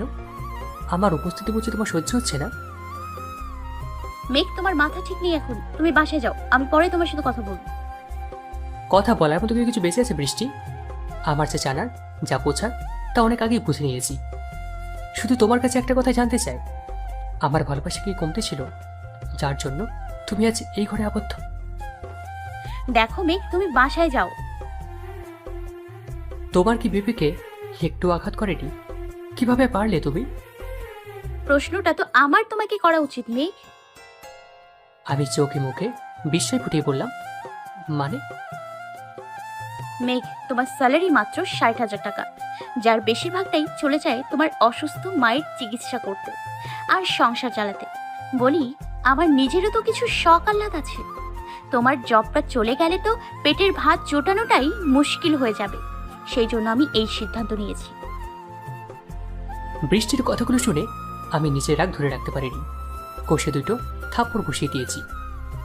বৃষ্টির ফর্সা কাল দুটো মুহূর্তে লাল হয়ে গেল। আমি কিছু না বলে সেখান থেকে চলে আসলাম। নিজেকে প্রচণ্ড ছোট মনে হচ্ছিল। ঘৃণা ধরে গিয়েছিল নিজের উপর। আমি চেয়েছিলাম মা কিনে দূরে কোথাও চলে যেতে, কিন্তু মা বৃষ্টিকে ছাড়া কোথাও যেতে নারাজ। বাধ্য হয়ে আমি নিজেকে গুটিয়ে নিয়ে উড়াল দিলাম অস্ট্রেলিয়ায়। কথাগুলো বলে চুপটি করে গেল মেঘ। চোখ দিয়ে অঝরে পানি ঝরছে। হালকা লালচে বর্ণ ধারণ করে আছে চোখ দুটো। হাতের সিগারেটটা অনেক আগেই নিজেকে ছাই বানিয়ে ফেলেছে। রেওয়াজ অনেকটা নিশ্চুপ হয়ে কথাগুলো শুনছিল। মেঘ কিছুটা সময় চুপ করে বসেছিল। হঠাৎ পেছনে ঘুরে তাকাতে রেওয়াজ প্রশ্ন করে উঠল, তুই হুট করে জব ছেড়ে চলে আসার পরেও আয়াত চৌধুরী তোর নামে কেস ফাইল করলো না কেন? এমন একটা প্রশ্নের জন্য মেঘ মোটেও প্রস্তুত ছিল না। সবটা জানার পর তোর এই প্রশ্নটা আমার কাছে যুক্তিহীন মনে হচ্ছিল। পাঁচ আন্টি বা এখন কোথায়, কেমন আছে? মা তো ডিল ফাইনাল না হওয়ার আগেই কোন কোম্পানি তোর রেজিগনেশন লেটার অ্যাকসেপ্ট করে নিল। কথাগুলো শুনে মেঘ বড়সড় একটা ধাক্কা খেল। কয়েকটা বছরে সে এই কথাগুলো একেবারের জন্য ভাবেনি তার অতীতকে নিয়ে, ভাবেনি বৃষ্টিকে নিয়ে। শুধু বুকের মধ্যে যখনই ভালোবাসা উদ্গীরণ করত, বাড়ি গিয়ে সে মদের নেশায় বোধ হয়ে থাকত। নিজের অতীতকে সে কখনো বর্তমানে জায়গা করে দিতে নেয়নি। কিন্তু আজ আজ তাকে কথাগুলো ভাবাচ্ছে, খুব করে ভাবাচ্ছে। রেওয়াজের কথাগুলো খুব করে ভাবাচ্ছে মেঘকে। এতদিন সে কথাগুলো নিয়ে চিন্তা করার সময় পায়নি, নিজেকে সে সুযোগটা সে দেয়নি। আজকে হঠাৎ করে কেন জানি কথাগুলো শুনে সে প্রচণ্ডভাবে ধাক্কা খেল। রেওয়াজ তার ফোনটা ড্রয়িং রুমের টিভির সাথে কানেক্ট করল। কিছুক্ষণ পর একটা ভিডিও শুরু হলো। একজন মেয়ে পেছন ফিরে দাঁড়িয়ে আছে, সামনে আয়াজ চৌধুরীকে দেখা যাচ্ছে। গ্লাসে মদ ঢালছে সে। টানা 2-3 পেগ গলায় ঢালার পর সে বেশ আয়েশ করে বসল। তার চোখে কামনা আর খুশির আভা ঝিরিক দিচ্ছে। উঠে এসে সে মেয়েটিকে জড়িয়ে ধরতে চাইল, কিন্তু মেয়েটি এক হাত এগিয়ে তাকে থামিয়ে দিল। আয়াজ চৌধুরী এমন ব্যবহারে বেশ ক্ষিপ্ত হলেন। না হোয়াট, এখন থামাচ্ছ কেন? ইউনো হোয়াট, আজকের এই রাতটার জন্য আমি কত কিছু না করেছি। মেয়েকে আমি অনেকবার বলেছিলাম জাস্ট একটা রাতের জন্য তোমাকে আমার কাছে পাঠাতে, কিন্তু ওই মেয়ে কোনোভাবেই রাজি হচ্ছিল না। দ্যাটস ওয়াই আমি তাকে ব্ল্যাকমেল করেছি, বাট সে ঘাড় দেরা তাতেই সোজা হয়নি। এই জন্য আমি ওয়ার্কারদের টাকা দিয়ে স্ট্রাইক করতে বলি। আকিজ গ্রুপের মালিককেও পিএকেও টাকা দিয়ে নিজের সাপোর্টে নিয়ে আসে। তারপরে আমি কোনোভাবে মেয়েকে হারাতেই পারছিলাম না। অতিমাত্রার প্রেম থাকলে যা হয় আর কি। দেন আমি ডিসাইড করি পিছন থেকে খেলার কোনো মানেই হয় না। সামনাসামনি তোমার সাথে কথা বলে তোমাকে ভয় দেখায়, তোমাকে নিচের করে পাওয়ার অফার দেয়। অ্যান্ড ইউনো বৃষ্টি, তুমি অনিচ্ছা সত্ত্বেও আমার অফারটা মেনে নাও, জাস্ট মেঘকে বাঁচানোর জন্য। না come on Brishti, don't make me force you. শেষের কথাগুলো শুনে মেঘের হাত থেকে ফোন পড়ে গেল। 2 হাঁটুর উপর ভর করে মাটিতে বসে পড়ল। চোখ থেকে টপ টপ করে পানি পড়ছে তার। পারছে না সে সবটা অস্বীকার করতে। মস্তিষ্ক তাকে বারবার অস্বীকৃতি জানাচ্ছে, কিন্তু মন তাকে অনবরত দোষারোপ করছে। কুড়ে করে খাচ্ছে তাকে, ইচ্ছে করছে তার সব করিয়ে দিতে। রেওয়াজ তার পাশে বসে কাঁধে আলতো করে হাত রাখল। মুহূর্তে মেঘ তাকে জড়িয়ে ধরে হাউমাউ করে কেঁদে দিল। আমি এগুলো কিভাবে করতে পারলাম রেওয়াজ? কিভাবে পারলাম বৃষ্টিকে অবিশ্বাস করতে? যে মেয়েটা আমাকে নিজের চেয়েও বেশি ভালোবাসলো, তার জন্য এত কিছু করলো, আমি কিনা তাকেই। রোদ আর বৃষ্টি খেলছে। মিসেস রহমান বসে বসে তাদের খুনসুটি দেখছেন। রোদের বলটা গড়িয়ে গিয়ে কারো পায়ে গিয়ে ঠেকল। রোদ মাথা তুলে তাকাতেই মেঘকে দেখতে পেয়ে খুশিতে চেঁচিয়ে উঠল, বাবা। দৌড়ে গিয়ে সে মেঘের কোলে উঠল। কলিজার টুকরোকে নিজের বুকে জড়িয়ে নিল মেঘ। এলো পাথারি চুমু খাচ্ছে সে রোদের মুখে। বৃষ্টি হাঁ হয়ে সব দেখছে, তার চোখে পানি টলমল করছে। মিসেস রহমান ছেলেকে পেয়ে খুশিতে কেঁদে দিলেন। বৃষ্টি দৌড়ে চলে গেল রুমে। এক কোণে দাঁড়িয়ে কাঁদছে সে। 5 বছরের অপেক্ষার আজ অবসান ঘটেছে। সেই সাথে বুকে জমে থাকা ব্যথাগুলো মাথা চারা দিচ্ছে। কোমরে কারো শীতল হাতের ছোঁয়া পেয়ে পেছন ফিরে জড়িয়ে ধরল সে। মেঘের কোটে খামচে ধরেছে সে। চোখের পানিতে শার্ট ভিজে যাচ্ছে। মেঘও বা কম কিসে, সেও বৃষ্টির সাথে তাল মিলিয়ে অস্ত্র বিসর্জন দিচ্ছে। 2 হাতে শক্ত করে নিজের মধ্যে মিশিয়ে নিচ্ছে সে বৃষ্টিকে। আই এম সরি বৃষ্টি, আমাকে মাফ করে দাও প্লিজ। আমার উচিত ছিল তোমাকে বিশ্বাস করা, তোমার ভালোবাসে ভরসা রাখা। আই এম সরি বৃষ্টি। আই লাভ ইউ মেঘ। অস্ফুট স্বরে কথাটা বের হয়ে আসলো বৃষ্টির মুখ থেকে। মেঘ যেন থমকে গেল কথাটা শুনে।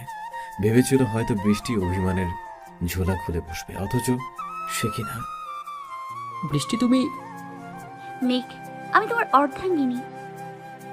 মেঘ হালকা হেসে বলল, হ্যাঁ, আমার অর্ধাঙ্গিনী and ideal wife. And my perfect mother. কথাটা বলেই গুটিসুটি পায়ে দৌড়ে গেল রোদ। মেঘ আর বৃষ্টি রোদের কথা শুনে হেসে ফেলল।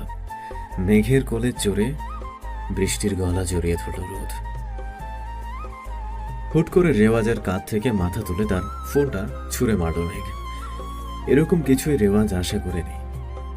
মেঘ হঠাৎ করে চেঁচিয়ে উঠল, আমি মানি না, এসব মিথ্যে, সব মিথ্যে। মেঘ, তুই অস্বীকার করলেও সত্যটা পাল্টে যাবে না। সত্য সবসময় অবিকৃত। বৃষ্টিকায়ের বেস্ট ফ্রেন্ড। স্কুল লাইফ থেকেই ওদের পরিচয়। ইউএসএতে জবের জন্য তারা একসাথে অ্যাপ্লাই করেছিল। ভাগ্যক্রমে বৃষ্টি আর কায়া দুজনে অ্যাপয়েন্টমেন্ট লেটার পেয়েছিল, কিন্তু বৃষ্টি তোর জন্য নিজের লাইফে নিজের কেরিয়ার সবটা ছেড়ে চলে আসে। কায়া হাজার বছরের সত্ত্বেও বৃষ্টি তার কথায় অনড় ছিল। যে মেয়ে নিজের যোগ্যতায় পাওয়া লাখ লাখ টাকা পায়ে ঠেলে তোর মতো একটা সামান্য ছেলের হাত ধরতে পারে, সে মেয়ে আর চাই হোক কখনো নষ্ট হতে পারে না। শিকাগো ফার্মে একটা প্রজেক্ট থেকে আমার আর কায়ার পরিচয় হয়। তারপর সম্পর্কটা ভালোবাসা পর্যন্ত গিয়েছিল। কায়া প্রায় বলতো তার বেস্ট ফ্রেন্ডের কথা, কিন্তু আমি কখনো জানতে চাইনি সে ফ্রেন্ডটাকে। কিন্তু সেদিন ডিনারের সময় বৃষ্টি ভাবিকে দেখে তার বিহেভ বেশ পরিবর্তন খেয়াল করলাম আমি। ডিনার শেষে কায়া আমাকে সব কিছু খুলে বলে, ইভেন এই ভিডিওটা আমাকে কায় দিয়েছিল। তাহলে এতদিন এই ভিডিওটা আমাকে কেন দেয়নি বৃষ্টি? তোর আগের ফেসবুক আর টুইটার অ্যাকাউন্টের ইনবক্স চেক করতো। মেঘ তড়িঘড়ি করে নিজের ফোনটা হাতে নিয়ে তার সোশ্যাল মিডিয়া অ্যাকাউন্ট চেক করতে লাগলো। একটা কনভারসেশন ওপেন করতে হাত থেকে তার ফোনটা পড়ে গেল। মেঘ, সময় অনেক কিছু পাল্টে দেয়, অনেক কিছু কেড়ে নিতে চায়, কিন্তু কতটুকু হারাবো সেটা আমাদের আঁকড়ে ধরার উপর নির্ভর করে। তুই বৃষ্টিকে আঁকড়ে ধরতে পারিসনি, তাই সময় তোকে তার থেকে দূরে নিয়ে গেছে। তুই অস্ট্রেলিয়া আসার কিছুদিনের মধ্যেই এই ভিডিও ভাইরাল হয়ে যায়। আয়া চৌধুরীকে জব থেকে বের করে দেওয়া হয়। ইভেন ফ্রড আর হ্যারাসমেন্ট কেসে 5 বছরের জন্য জেলে পাঠানো হয়। বৃষ্টি অনেক চেষ্টা করছিল তোকে খোঁজা, কিন্তু পায়নি। আন্টিকে নিয়ে শিকাগোতে শিফট হয়ে যায়। 2 ফোঁটা পানি বেয়ে পড়লো মেঘের চোখ থেকে। ফটো ফ্রেমটা বাম হাতে মুছে নিল। মেঘ, বৃষ্টি আর রোদের ছবি। বাবা চলো না, দেরি হয়ে যাচ্ছে তো, কেক কাটবো। রোদের ডাক শুনে ফ্রেমটা বেড সাইডে রেখে গেল মেঘ।